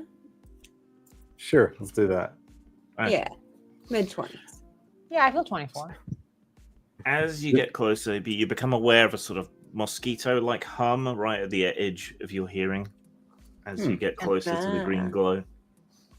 Yeah, and a college Yeah. first job. Yeah. So it almost like it's that kind of sound that you'd hear better when you're a teenager, maybe. Yeah. Interesting. Is that my tinnitus? What Yeah, the hell? What is that? You guys hear this high pitched whine? Oh, you hear it too. Oh, thank God. I thought it was just too Yeah. quiet out here. Would my negative to perception indicate inability or something like that, or would my psychic sensitivity be more attuned to that? Like where am I at? So the way I've been thinking about it is that your regular senses are a little bit screwed, but your psychic senses are higher to compensate. Do I sense anything? Do I sense anything with my sixth sense other than the dead people? Let me have a look. I've never seen that movie, and You haven't? and I know the punchline, Oh, and I love that Too actor. bad. We need I to probably love watch both it. of the We actors. should watch it as soon as we log off. We should Okay. literally go from here to Yeah. there. Must. Maybe. We should go to Get Island food. Pacific and get some chicken. You want some chicken? Yeah. I don't know how long Or they're gonna be open. That's true. Yeah. We can get burritos. Or actually Chipotle bowls. I haven't had those in a minute. Okay, spend 2 points of intellect. Though I found out that Edge does reduce the cost after all, when we thought it didn't. So that doesn't actually cost you anything to use premonition, which seems wrong somehow. So let's say it always costs at least 1. All right, so spend. Oh, but wait, why is it cost 0? What's the? Because your edge is 2 in intellect. But maybe it's like a cantrip. And then it nullifies it. Yeah. But I did grow my edge. I did spend points on it. Yeah. So I mean, that kind of makes sense too. Is it a cantrip level power? Oh, you know what? Can we increase it in strength and then add bigger cost to it, or something like that with time, or could do something like that. Or eventually get other special abilities and have that be a cantrip. Give me a sec. We are playtesting, so it's worth taking. Yeah, a moment exactly. to think Yeah, it's definitely worth it. This is perfect. Yeah, exactly. On that note, perfect opportunity to determine like what we want, how we want it to work. Looks like I haven't taken my 10 minutes, so I'm gonna go ahead and do that, so that I can. Same. I desperately need it. Yeah, I gotta refill my intellect edge and pull in. Yeah, I thought we'd be going to sleep after the meteor shower. Yeah. Oh wait, was I not supposed to reset mine? Because I was like, no, we were still in the middle. Oh, okay. Yeah, then my edge. Thank God. So I had 6 pool. I was like, that's not gonna work. I'm a little mentally exhausted, which is why Olivia was just kind of. Yeah, as you get lower on your pool, are there losses like as your pool gets lower? Well, you can't spend. No, once you get to 0 in a pool, that's when you start having negative effects. Okay. So you have to stop and rest, otherwise you're just like exhausted. But it makes sense. Like I love the fact that if you haven't slept for like just a little bit, I don't remember how much, but just a little bit, it's equivalent of being drunk in terms of like how badly you drive and other things. Yeah. There's a really interesting skew in the data where like there's like how you're actually cognitively like acting versus like how you think you're acting. And it's like there's a moment where like it's mostly the same, like you're tired, and then you get so fucking tired and you're like, no, I'm fine, and it just gets worse. Feels like with alcohol it's kind of like that too, where you're like, I'm fine with driving, like you literally can't walk. Like, what do you mean? Yeah. There's a point at which you become so impaired you're not aware that you're impaired. Right. So it's basically done. You hit Dunning-Kruger at some point. In other words, you overestimating your abilities left and right. I love it. Yes. So yeah, that makes sense that exhaustion would start impairing you in like ways in which being drunk would, or some other like silly effects. All right. So by the standard rules as written, Edge reduces the cost of using any of your powers and things that's appropriate. But there are higher level powers that cost more points. So there's things like precognition, which is a more powerful version. So it'll keep growing. Excellent. That costs 6 points every time you use it. So with your current edge, that would drop it to 4 points. Right. Yeah. So that however, as a cantrip. Yeah. So using premonition, technically by the rules as written, that would be 0 cost.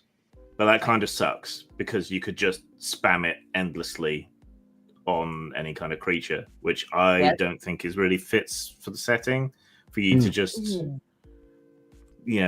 constantly spam. So I'm going to say okay, it reduces the cost, but it can't go any lower than 1, so at least you're having to spend 1 point. So and I will codify that into our rules change. Let me just make a note of that. Like there may be some things that you feel are not overpowered that you could have as like a cantrip, and then certain things that are going to be like, it's a little bit. Then we can designate those ones as like this. You can use this for free. Yep. All right, but we've been using it as a kind of general, all-purpose kind of psychic sense thing anyway, to an extent. So, all right, so you idiot. Sorry, when I was rolling for perception, I forgot about my healthy paranoia skill. Like rearrange this thing closer to the top. Honestly, god damn. A friend of mine had a character, a completely different game, but he had a merit that was luck, and he had it at the maximum level. and he kept forgetting that he had it. So in the end, he just took a highlighter pen and wrote "luck." You have luck 3 times over his entire character sheet, so he wouldn't forget. Love Makes sense. I feel like I would do that too. Yeah. Like, okay, enough of this part. That's Yeah. it. Have luck. Probably write it once. Huge. All right. What are you scanning for? Are you just reaching out for any sort of psychic presence or minds? Yeah, because or... they're hearing something, so I just want to see what they're hearing. Okay. But like psychically. So you reach out with your mind and you briefly touch another intellect. Whoa. Ah, something just brushed up against me. Psychically. Here around us? No, Oh, wait. mentally. Is it is it sticky? Is it? I mean, what? I feel like a brain. For the briefest of moments, you see yourself, but it's not like a reflection in a mirror. It's like you're seeing through someone else's eyes, but very low to the ground, kind of almost looking up at you. So that's the vantage point. And how close? Right, that's the distance. How am I Not feeling? hugely close, maybe 50 feet away from where you are now. But then your mind recoils again. Oh yeah, there's definitely something on the ground over there. It's like What? I don't know. Something like poop? I No, shine my flashlight not directly where she's pointing, but like I'm just kind of scanning the area. Like, do I see any reflections? Like reflections? Can you make another perception type roll, please? Yes. Paranoia. Like yes. an entity. Difficulty. Like an entity. Difficulty 4. Oh, all right. So you're saying we're being watched? Yeah. Well, looked at. I don't know if we're being watched. I think it's just there. What's the difference? All right. Success. Well, it's a head. It's not. It's just we're coming up on it. It's something. Okay. It's looking up. Looking up, so it's on the ground. So, as you shine your torchlight over there, it lights up a whole bunch of leaves and undergrowth and ferns and things, and then briefly flashes over a pair of bright green eyes that reflect the light straight back at you, and then that bright shining reflection immediately drops out of sight. Drops. Yeah. Creepy. Even lower. Yeah. How tall is the brush? The ferns are up to about your hip at the highest. Oh. Ferns. Are we in Seattle? Hold on. No. So, Rhode Island forest. So this is like the small you're in gray the, alien type of You're in the northeast. size here. We're not in Rhode Island? I think so. Yeah. Yeah. Northeast. I guess these are sort of. Well, there's not much underbrush in these pictures. Oh, there it is. You're near Ashford, Connecticut. The Bernards are from Rhode Island. I see. Right. Don't get too excited, fellas. It could be a critter. Could be a critter with teeth. Mm-hmm. Oh, it's pretty. I keep wanting to drop into Waylon's accent. I'm like, wait, no accent here. I fire my mortars. Exactly. All right, y'all still want to see where this green lad's coming from, knowing we got friends in here? Yeah. I'm a little spooked. Can you tell anything else about them? Did you get like a feeling from them? Yeah, did I get a friendly or not friendly vibe? Also, goddamn Ashford, Connecticut. I'm sorry, excuse you. That's rude. Rudely pretty. How dare you be all mossy and gorgeous? Yeah, thank you for the visual aids. Yeah, Oh, that's. that. what it Oh, looks okay, like. yeah. Nice. Look at that shit. There's like 10 best hiking trails in Ashford, Connecticut. It's beautiful. Nice. Look at that. Gurgling, I can hear it right now. Hercle Durkle. It's so pretty. So about hip height and yeah, we got critters. Did I get a friendly vibe? Should I premonition again? I'll spend points again. I don't care. It wasn't a friendly vibe. Wasn't? No. Was it specifically unfriendly? Because there's difference between like Right. there's neutral as well as Right. But it Do you Yeah. want to use your premonition again to get more vibes? yeah, did I feel hostility? I want to see if there's like if now that it's seen like if it's like spooked or hostile or like bringing Okay. friends. What the For fuck? you, right. you reach out your mind in that direction again, and you're vaguely aware of other similar minds scattered around nearby. Now that you've zoomed in on it a little bit, Right. there's I want to meet aliens. hostility. I want to meet them like that. There's what? There's hostility to it, but kind of above that, there's fear.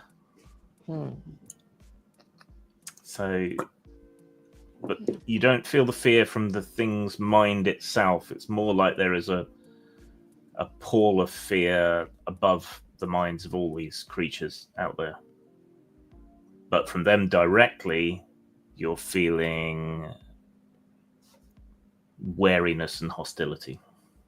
So basically, like defensive Mhm. posture is Mhm. what that sounds like. Huh.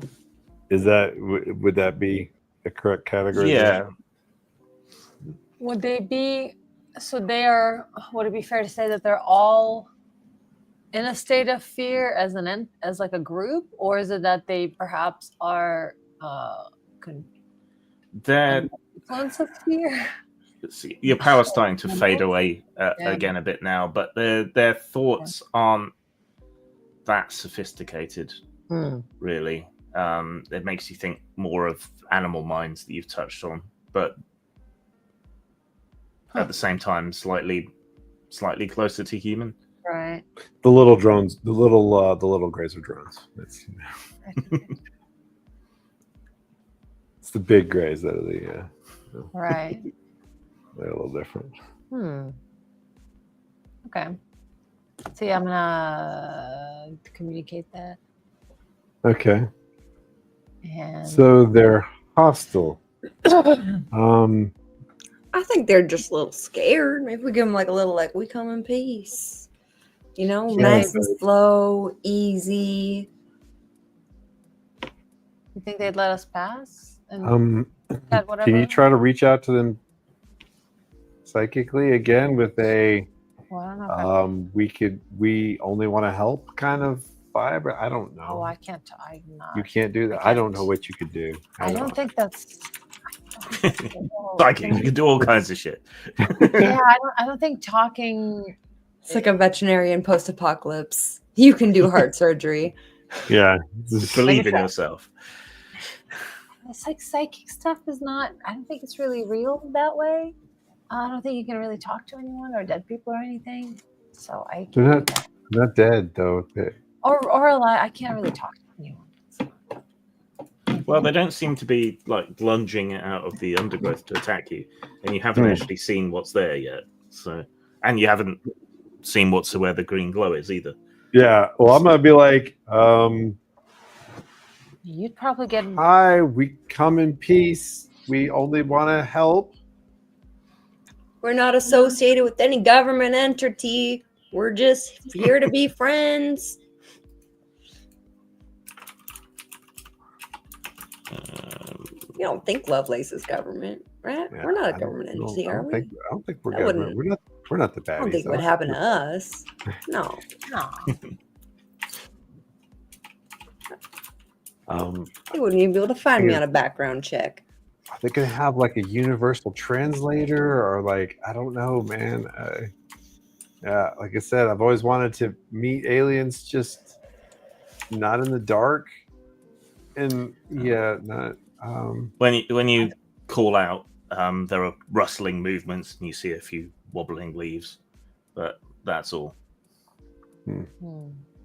So, I say we proceed with caution, folks. do we keep approaching though? I mean, they might have like laser guns or something. I don't know. Didn't we just? How you ask gonna about make that? friends if you don't ever approach them? That's true. That's what my mama said to me. Mhm. And look at me. I don't have many friends. You guys are my closest and dearest friends, and I've only known you a few months. Yeah, that's true. Okay. Well, except you, Ollie. We go way back. But All right. Well, I feel emboldened by Kelly's. We did Talk, just ask for she's- combat. Yeah. Okay. I guess we could continue along the trail, kind of like not directly at. I don't want to head directly at the creature we So just just saw, but kind of to the side Skirt a little around and bit. yeah. Okay. Yeah, you skirt around and move in closer to where the green glow is coming from. Eventually, a gap opens up in the trees and you can see through. Checking the Geiger counter. How many It's ticking millisievert? slightly higher than it should be, but not like dangerously so. Right.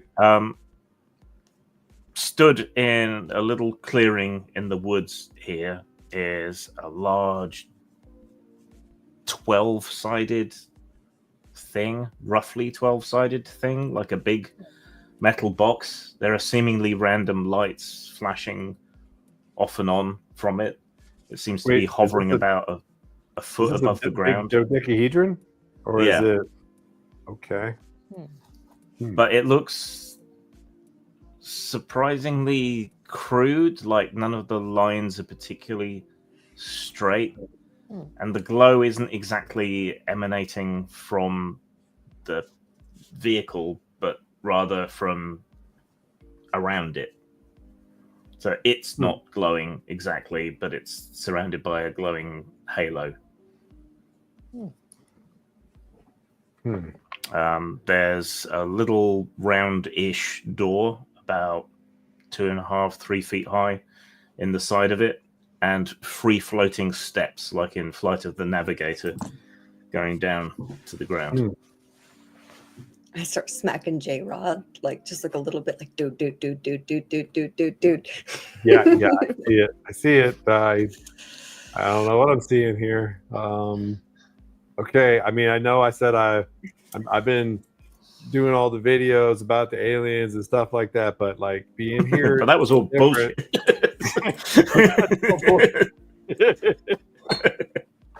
Like, I've been bullshitting. Okay, I mean, I did not realize I was bullshitting until this moment. Right. So you guys have seen other weird stuff before, but nothing quite as sort of paradigm breaking as an alien spaceship, like right there in front of you. So can you all make hold your shit together rolls, please? Right. Any of your rolls, I love Difficulty 3. So is that what kind of So roll? if you've got it's intellect based, but you might have an applicable skill. I don't know. to hold our shit Like together. Olivia's learning and research, you could argue, would help her not go jibber because she can take on a scientific mindset. Can I use? I guess ward is a physical. You said it was a 3, 4, 3. 3.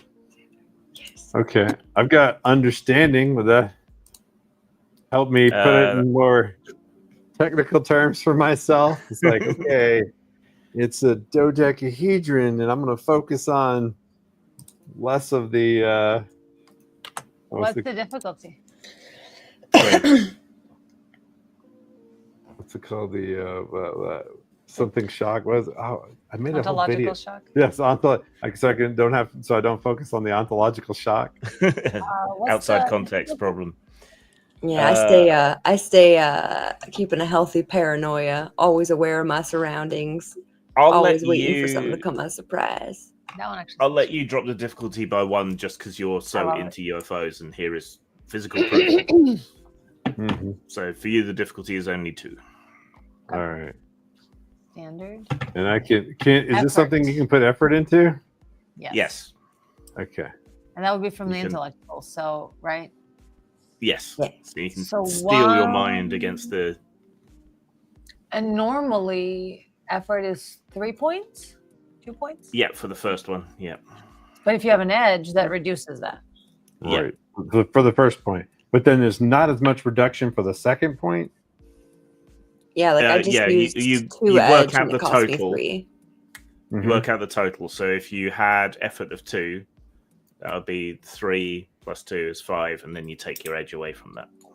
So if I wanted to spend 1 effort and my edge is 2, how many would Yeah, that cost? that would cost you 1 point. 1 point. So you just subtract it. Right. But if I wanted to have 2 If you effort, wanted to- if you wanted to put 2 effort in, that would normally cost you 5 points, but then you take your edge away from that. okay. So the second point of effort is usually only costs 2 points. Mhm.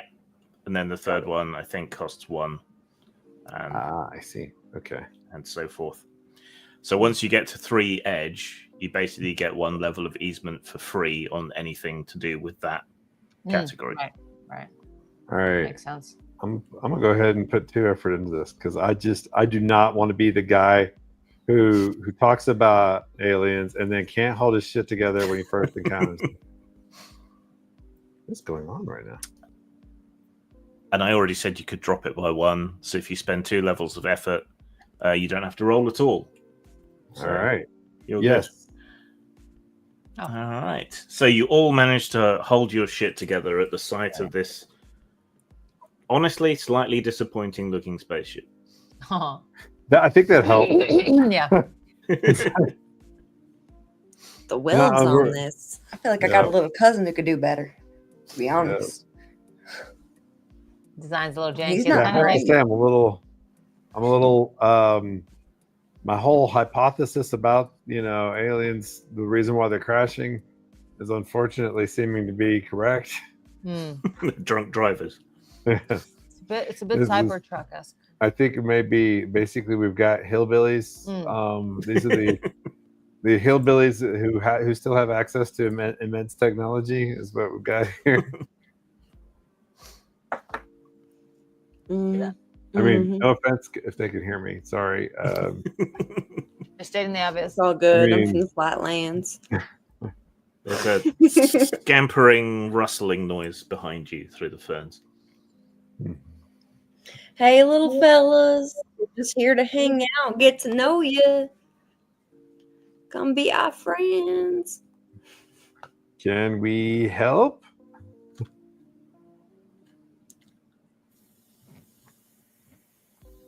No Four answer. scampering noises. You think you hear some gabbled voices. Voices. Think they're Yeah. talking about us? I think they're talking. Yeah. Can you reach out with your? Yeah. Don't. Yeah. It's Okay. it's I don't. not real. That's not those psychics that like talk like psychic link. That's not. Okay. I don't know how any of this works. I didn't even know any. Look, I'm still trying to come to terms with the fact that I can see things in places that where I'm not there. So it's that being real is already weird. So I don't think but I can't. Okay. I don't know. Well, let's take our break there, and you can decide during the break what you want to do. Yeah, because now it's like, how do you communicate to them? Because I really don't have any like communication ability. It's only just like Yeah. knowing a thing about a thing, or projecting. I meant my more senses. like get the vibe again. See if we've like changed the vibe. Yeah. Like, I mean, I could. Do, but, like, do you have a I don't music know. app on your? Oh, you don't have your phones, do you? Apart from Kelly, who's got a primitive phone. So. right. I got ringtones. Can we? Yeah. Right. Maybe they'll respond to Crazy Frog. Who knows? Right. All right. It's All right, got 3 so let's bars. take a I break. download that. Let's take a break. Thanks for hanging out with us, folks. We're See- gonna see go if on they a break like for a music. little bit. 15 minutes. Does that sound good? Mhm. All right, Yep. cool. Sounds good. Then we will be back at 7:50. 10, Seems like yeah, for- 10 to hour. Yeah. Yeah. All right, see you soon. Everybody mute yourselves.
are back a little slower than we intended. We did not realize how far we had got behind there. Sorry about that.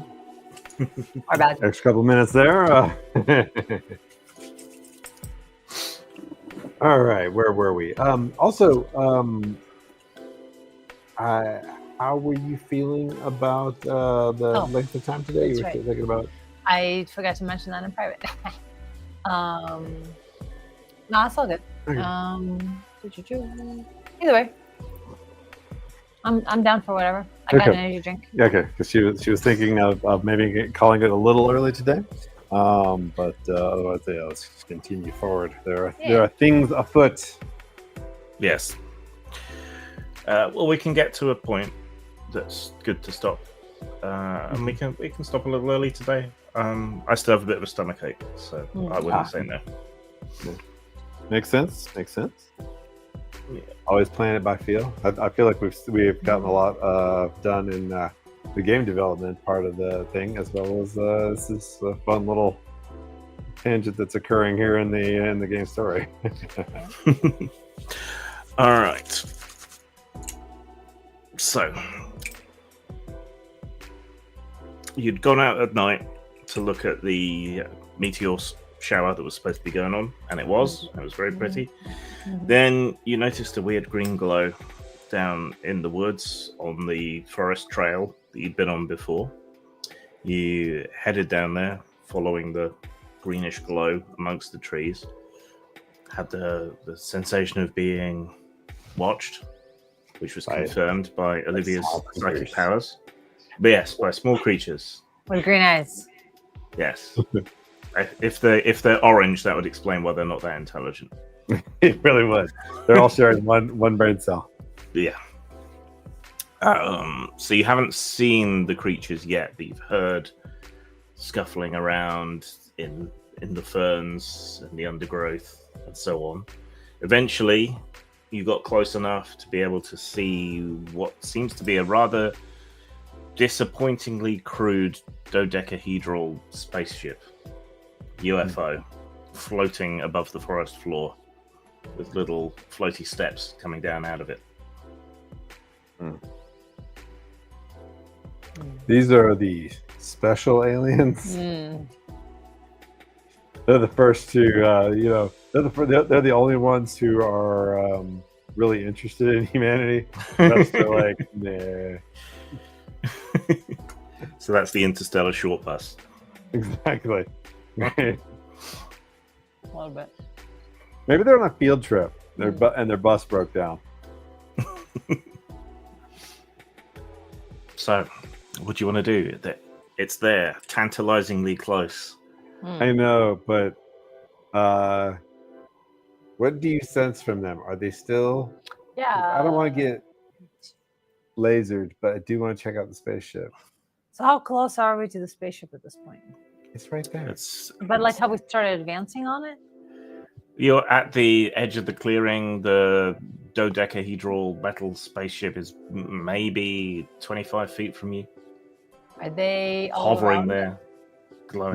We hear rustling? We even hear some sort of talk. True. Yeah. Do you guys speak English by any chance? Yeah, let me reach out with my senses again and get a premonition about these fellas now that we're all here. Okay, spend a point. The sort of fear and aggression goes up when you try to speak to them. Speak or reach out? Like when we're saying when they're hearing us like calling out audio, they are disturbed by it. Yeah, apparently that's what you're saying. They're seeing, they're hearing, feeling something. But what about their state? They seem to still be staying away from you in the shadows, hiding in the undergrowth. Though you did see their eyes before when Kelly shined her light. Can we make out anything about their features other than the eyes at this point? They have eyes that reflect large enough. That maybe. Ooh, you've suddenly gone underwater. Yeah, your microphone. You might. Yeah, your the connection went a little weird. Let's try again. How is it now? Yeah, Okay. it's fine. Much better. It must have been just Okay. a momentary Yeah, it glitch. should lag. So It's- they have The government trying to suppress us. yeah. So they have very reflective eyes, and they're maybe 2 or 3 feet tall. Oh, that's it. But not like furry or not or Don't humanoid or not. don't know any of that. Just saw the reflected eyes. Mhm. And so there's what's the baseline again when they're not talking to them? So it's- Wary and aggressive still, but more so when you're talking. Mm. Let's sort of advance towards the ship as she's like sensing on them and see if I can see if that pisses them off more. Okay. You Yeah. step closer. You notice that there are little trails in the leaves, as if an animal has been running around, which is probably them. What's Kelly and Olivia doing? I'm just kind of staying where I'm at. Okay. Probing. I'm going to distract them so J-Rod can get closer while still trying to make friends. So music soothes the savage beast. I'm gonna start singing him a little Johnny Cash. What song? Real slow and sweet. Ring think of Fire? Fire. Yeah, yeah. Yeah, I fell into a burning ring of fire. It went down, down, down, and the flames went higher. And it burns, burns, burns. The ring of fire. Ollie, how do you like it? Do you like it? The ring of fire. Do they like it? I like it. I can Well, differentiate the feeling. I'll let you know in a second. Roll But for it. but meanwhile, Jarod moves closer and closer to the ship. slowly. Slowly, you feel a sort of tingling. Your hairs on your arms stand up. You see all these little trails around. There's a weird sort of globby gel in a sort of scratched out little pit in the dirt, just like something's sort of scraped with its foot or something. And then there's this weird bluish gel in there. That doesn't make a lot of sense to you. From here, you can kind of vaguely see into the ship. Doesn't seem to be a lot of light in there. Can you make a perception type roll? Difficulty 4. Ooh. Let's see. Can I though? So is that also wait, I've got understanding. I don't know what that does, but does that help at all? It's a special ability, isn't it? It is a special ability. Give me a sec. Oops, that did not mean to do that. Did not know that would do anything.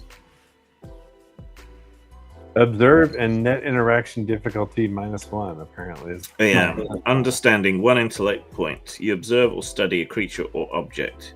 Your next interaction has 1 less difficulty. Okay. Well, and so I have to spend from my pool for that, and so that works.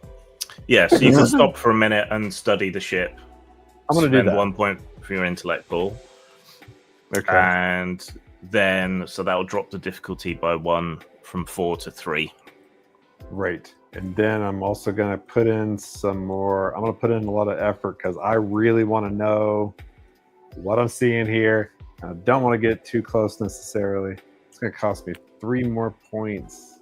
Whew, my pool's getting low here. Need a little break. Yeah. Yeah. Getting Exhausted and jittery. Yep. Okay. And then that will allow me to make a roll on difficulty 3 with 2 3 levels of effort. Yeah. Okay. Yes. You sort of peer and focus your eyes. You still have a few after images from the headlights all that time ago because they were so bright, but those gradually fade. And looking in through the door, you're kind of disappointed. There aren't banks of computers or intricate holographic displays or anything like that. It reminds you of when you're playing a computer game and you clip through an object or a wall and you see the other side of the wall and it's like nothing really, and it kind of ruins the whole illusion.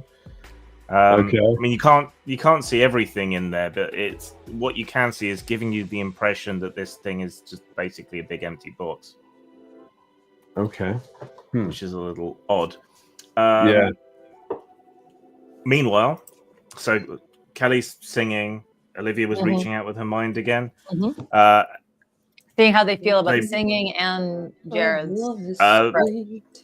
They hate the singing enormously. Oh, fuck. Right, Kelly. I just haven't gotten to the good part. Wait for the drop. Hold on. Before you jump. Out of the darkness, are suddenly seen in the diffused light of the green glow, a furry potato hurls itself out of the darkness at you. It's about 2 feet tall. It has a downward curved mouth filled with sharp teeth, 2 beady eyes set into the fur. Its limbs stick out at the sides and the bottom like, you know, any bipedal creature would.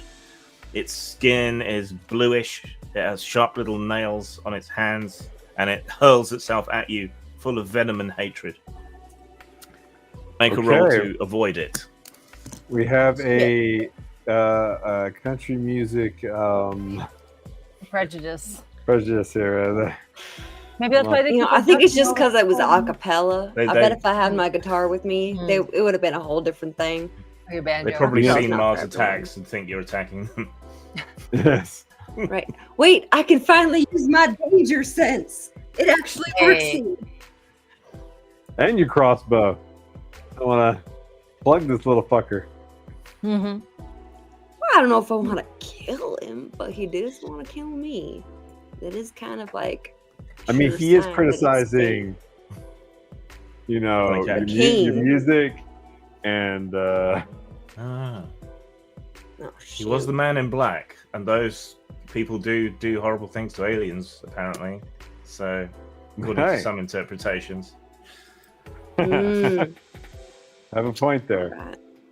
That may be why. And what is maybe aliens really hate Johnny Cash because they're confused. They're like, they don't know what one Man in Black versus another Man in Black, you know. What's my difficulty? You're very 3. 3. How much effort do I have? Only have 1 edge and speed. Okay. Quick, Kelly. Sing opera. Maybe if you. God of your bed. There you go. Exactly. Hey, there we go. Danger sense. Speed dodge. We are out of Rice Krispies. What's the other one that we just saw? The espresso cappuccino, por favore. How did say that? That's so weird, yeah. Mi amore, espresso macchiato, por favore. All right. You sense the thing coming before it hurls itself out of the darkness at you and deftly step to the side. It hits the ground, sort of tumbles over itself and scrambles back up onto its feet and hisses at you. All right, folks. Combat turns. I won't really bother with initiative, but what do you want to do, and who wants to go first? I'll let you decide. Aliens. You want to get your ass over here, J-Rod? Yeah, I think I think they got the drop on us with this one. They have a surprise attack. Yeah, so I'm like, oh shit, we were creating an international incident. So I'm still Intergalactic. intergalactic incident. But at the same time, I'm also not impressed by these aliens. So I'm kind of, it's like, man, these are some disappointing aliens. They really hated when you talk, and they really hated when you sing. So maybe we can use that against them somehow. Maybe we can just like annoy them. Maybe they only do sign language. Scream. Maybe just annoy them to death. They were More than cheering hurting in us the a lot. bushes. We'll start like making random hand gestures at them. Gang signs. Yeah, sign up gang signs. See what they think. Well, there's only this one at the moment, and it was attacking Kelly. Yeah, So- it's mad. I'm be like, rock on, guys. Oh, wait, we're talking. I'm gonna do my best impression of somebody who actually could do some sort of sign language. Of course, it's all just complete bullshit. So. But J-Rod is an epic bullshitter. Okay, he is. Yes. He is. That is his job. I mean, he is a speaker. He's You're a gonna fast jovial talk with your speaker. hands. Exactly. I'm gonna do fast talk in sign language that I don't know, but that I don't speak. I mean, you can mime and hope that they have somewhat similar body language, given they have a similar body plan to humans. Let's see. Okay. Make a social interaction roll, difficulty 5.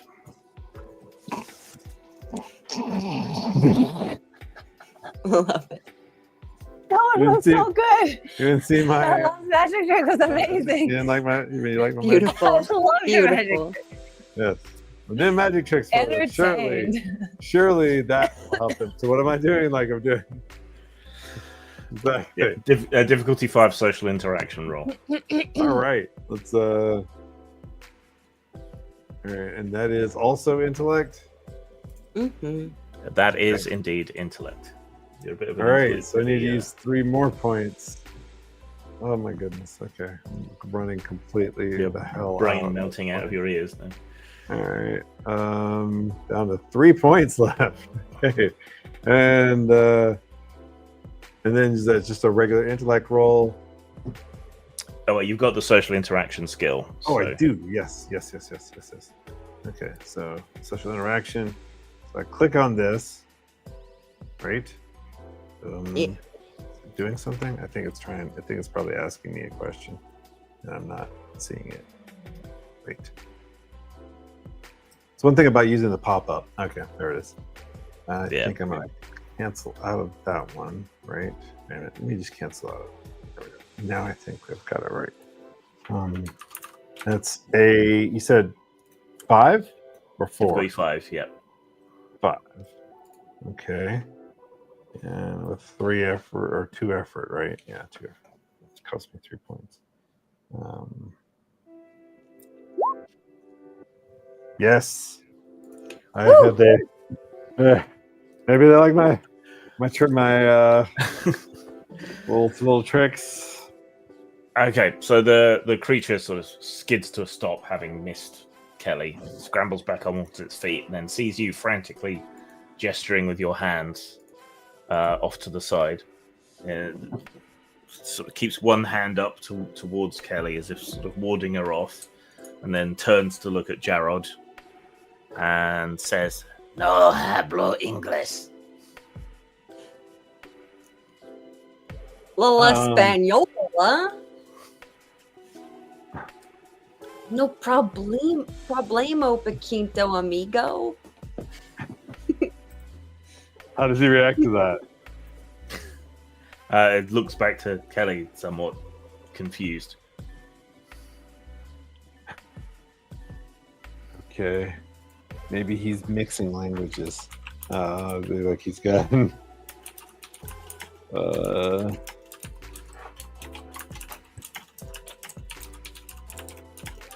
Yo Studio Duolingo E2. points at you with one of its little blue fingers. Uno, un nino, ha ha ha. Then points over at Olivia and goes, dos ninos, ha ha ha. And points at Jared and goes, tres ninos, ha ha ha. No. What do you say? I think he learned English from the Spanish version of Sesame Street. So he learned Spanish. He's called from the the three Spanish version of Sesame babies. Street. A few others crawl forward out of the undergrowth around you. Must be a half dozen of them.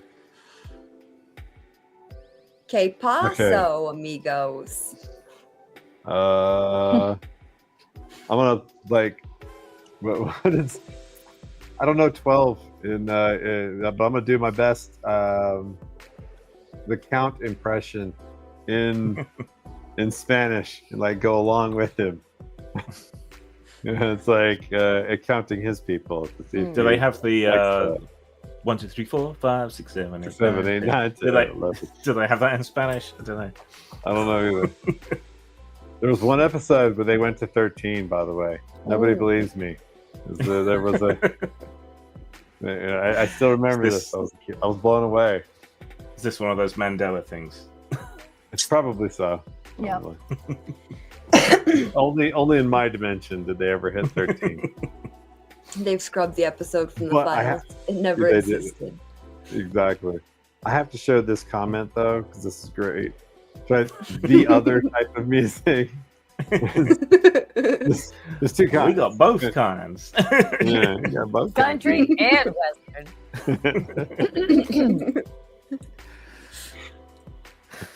Yeah. Next up, Kelly doing the theme from Rawhide.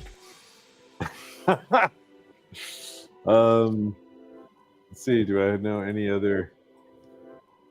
It's 1, 2, 3, 4, 5, 6, 7, 8, 9, 10, 11.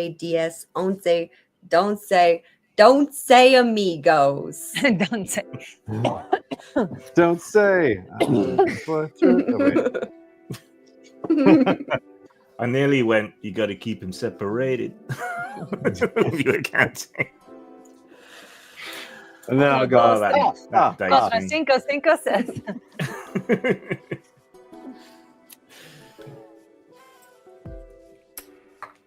And Right. if there's anything else that I know from Sesame Street, because I'm thinking they actually caught broadcasts of Sesame Street and In space. in space. I think that may be our communication. Yeah, maybe they were expecting to make first contact with Muppets. Yeah, But they kind of have. True.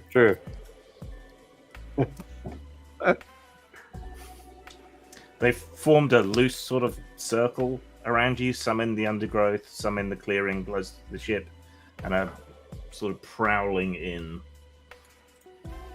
Are there any? Amigos? Prowling. Do they seem like they're enjoying it? Do I know a Sesame Street song? Does Jared know a Sesame Street song? That I can. Probably.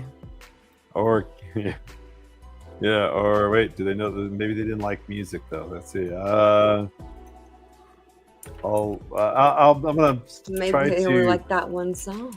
right. Maybe I'm gonna try to like talk Right. about Big Bird or Snuffleupagus. what's Big Bird's name in Spanish? Yo say Elmo? See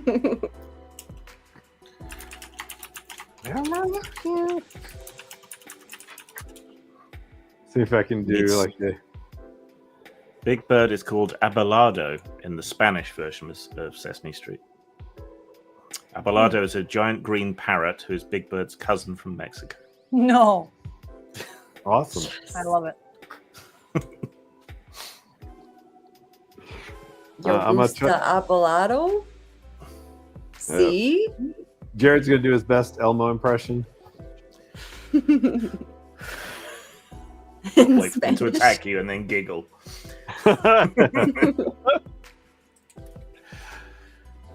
They seem to have stopped. They're not crawling any closer, but they do look kind of menacing. But maybe they can't help it. They look like angry, furry potatoes. It's a little bit hard to take them seriously. Yep. And they speak in like count, like the count. And other, Sesame Street Spanishisms for the most part. You're pretty sure one of them just said something about how do you get to the library or something. Okay. All right, we're connecting, we're communicating. It's a little less than I expected, but Just so on them real quick. A couple of So I them don't inch forget a this bit moment. closer towards Kelly. uh-oh. Amigos. Guys, I'm running out of my Duolingo Spanish. I only kept up a 6-month streak and I just gave up. Trace amigos. They stop, look at each other, and then they start to retreat back towards the ship. Or keeping an eye on you, so sort of backing away slowly. Okay. All right, Adios, amigos. Te amo.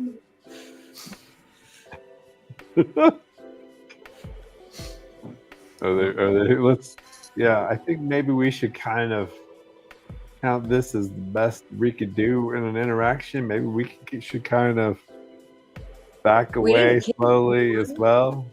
They didn't kill anyone either. Yeah, no, I think this may Oh, have been the best we could do. Yeah, and one of them did try to attack you, but you were too good for it. Yeah. Yeah. No, Your side- just a little your side- misunderstanding, you know.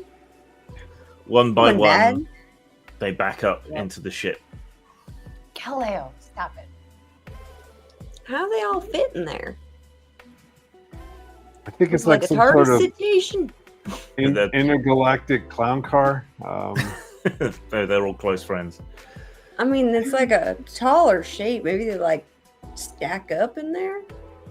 Maybe they little- become just like a super organism. Maybe when they're split apart, they're not as powerful as when they're all together. Like if they have to do like a Vulcan mind meld or something. Voltron. The little steps all withdraw up. From the inside, you see one of the creatures physically close a door, like on a hinge. Okay. It makes That a cannot be airtight. clunk noise and then seems to become flush with the surface of the dodecahedron. I should Okay. look at that. It's actually a pretty beautiful setup. It's nice. Yeah, that's maybe they're DIY spaceship builders. Maybe they That's why it looks like that. maybe they built their own. Maybe it's a kit. You know how you've seen those kit cars, Like a right, Lego? guys? Yeah, like where you can put together your own car. Maybe they got that for aliens or something. Maybe it's one of those things Ordered where you it get a off part. Alien. Yeah, it's like a magazine subscription. Get one part for your spaceship every month. Yeah, maybe it's like that. Right. I don't know. The exterior glows green, much brighter, and then there's a shower of sparks from the underside of the thing, and it shoots up into the sky. Okay. Well, guys, that was something. Terrifying. Enlightening. Hmm. J-Rod, did you record any of that? Oh my god. I don't have You my don't have your phone. phones on you. Yeah. Oh god, yeah. Oh god. This thing's only got No. like 12 pixels in it. No one would have believed me anyway. You didn't have to remind him. Oh, why does this always happen? I'm always talking about these assholes that don't record anything. Oh Jesus, no, I'm the asshole. It's hard when you're in the moment. You don't want to be looking through a lens. You want to take it all in. I That's understand. true. Yeah, I guess I've never recorded a concert I've been to. I guess I now I- understand. Yeah, I was just going to say you don't want to be the asshole at the concert with your your phone out recording everything. All right. Right. It all seems a bit surreal and kind of stupid now they're gone. But there's still a few glowing embers from the sparks, and there's still the foot tracks, and some of the undergrowth around here seems to have kind of liquefied in a similar way. There's still that scrape in the dirt with the blue goo in it. They were definitely here. Yeah, this was not our imagination. They were here. This is weird. Wait, so these were the guys. Wait, isn't this the? Wait, is there a circle? Isn't it the? Didn't that guy describe his experiences with the little furry bastards? Yeah, with the little critters.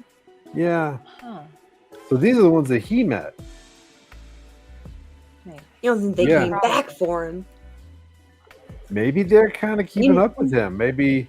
Seeing the craftsmanship on the ship, I'm now understanding why the tooth thing might have gone screwed. Jose described being kidnapped by Nordic aliens, not right. furry guys. All right. Somebody else described the furry bastards. Somebody. I have that in my notes too. Yeah. There's not that many people, so it may have been Delilah. Okay, who's Delilah? Which one is that? Jose's partner. Okay. Right. She's been full of stories, but hasn't really had anything to back it up. Right. Oh, gotcha. Okay. Well, now we're full of stories and don't have anything to back it up, too. Oh.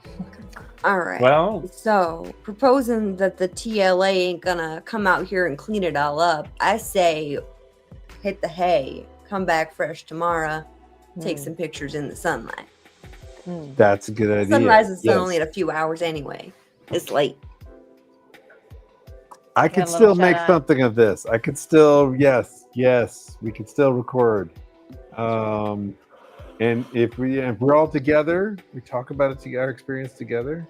That would our stories are Yeah, corroborated. then it make great content. I think it make great content. Yes. All right. Yeah, I'm exhausted. I'm ready to hit the hay. That was something. Really so you wend something. your way back up to the retreat. Inside, there's another couple of people that have turned up and have joined the crowd. Well, very small crowd, but still, with you guys added, it's more of a crowd. Haley introduces you. This is Paul and Isaac. They have their own abductions and strangeness stories. It's a shame the Bernards weren't here. Their stories are really compelling, I think. Yeah, about that. Is this a UFO hotspot? Some people say so. That's part of the reason we chose to meet up here. It seemed right to do so, but we've never really seen anything while we've been here. Yeah, I'm gonna kind of like whisper with Kelly and Olivia. Do you want to tell them like what? Do you want to tell them about what just happened? Because I mean, it's like something right here, right, like right outside the door. I don't want to. Maybe get to know Paul and Isaac a little bit better. Okay, all right. Make sure they're not anyone we need to be worried about. I don't know. Before we go share information freely. Yeah, it's true. Okay, yeah, I think we're all a little spent. We might be hitting the hay a little early today. Yeah. Definitely that. Yeah. Well, great to meet you guys. We'll catch up to you.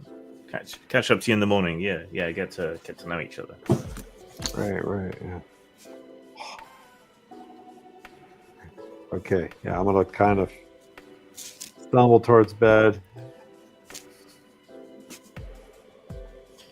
It's stupid o'clock in the morning, but despite that, you become aware that Madeline is peeking down at you from the attic room. You just see her eye and then a little pinky finger waving to you. Wave back. Wait, wasn't she like drawing these critters or something? She's doing something. You guys remember a few? She's trying something. Yeah. She drew aliens in an egg-shaped spaceship. Yeah, that's None what. of it Adrian. Which Yeah. makes me wonder. True. She was drawing other people's experiences that she'd heard, Yeah. but she also was. Does she seem to be trying to get our attention, or is she just like kind of just? She's just awake and shouldn't be, but is kind of interested in what everyone's doing. Mm-hmm. Right. I think the exhaustion is still going to be too much for J Rod's curiosity to have any part of it. All right. There Well, those furry little demons that we had to deal As soon as we talk to her, the jig is up for her, and she's got to get sent to bed anyway. with. Yeah, exactly. yeah. Don't be a narc. Right. All Very right. important. So we shall pick up from there next time. So experience points. Deal with our experience with the supernatural. That's our first like. That's our first. Well, Yeah. aside from I mean, like think about that. Well, Kelly did get the thing sucked in. That was weird. yeah, that was technology. That was weird, but it But wasn't this is like like aliens. non-human Alien. intelligence or non-human sort of intelligence.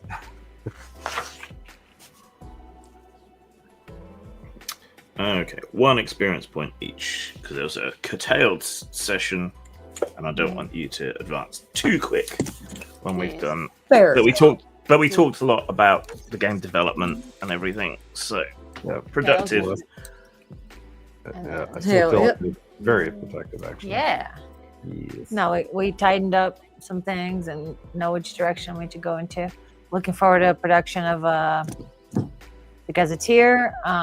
We brought awareness, brand awareness of our website, Discord, subreddit, Aetherpunk there as well, r/Aetherpunk. So looking forward to filling all that up. Maybe, yeah.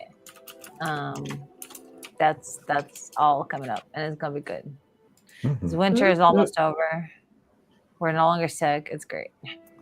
Nothing like being really I'm still a little. well, same, but nothing like being really, really, really sick and then not to be like, oh fuck yeah, I'm ready to crush it. Oh my god, yes. Yes. We were horrifically sick, but God, we are looking forward to starting the year very late, apparently.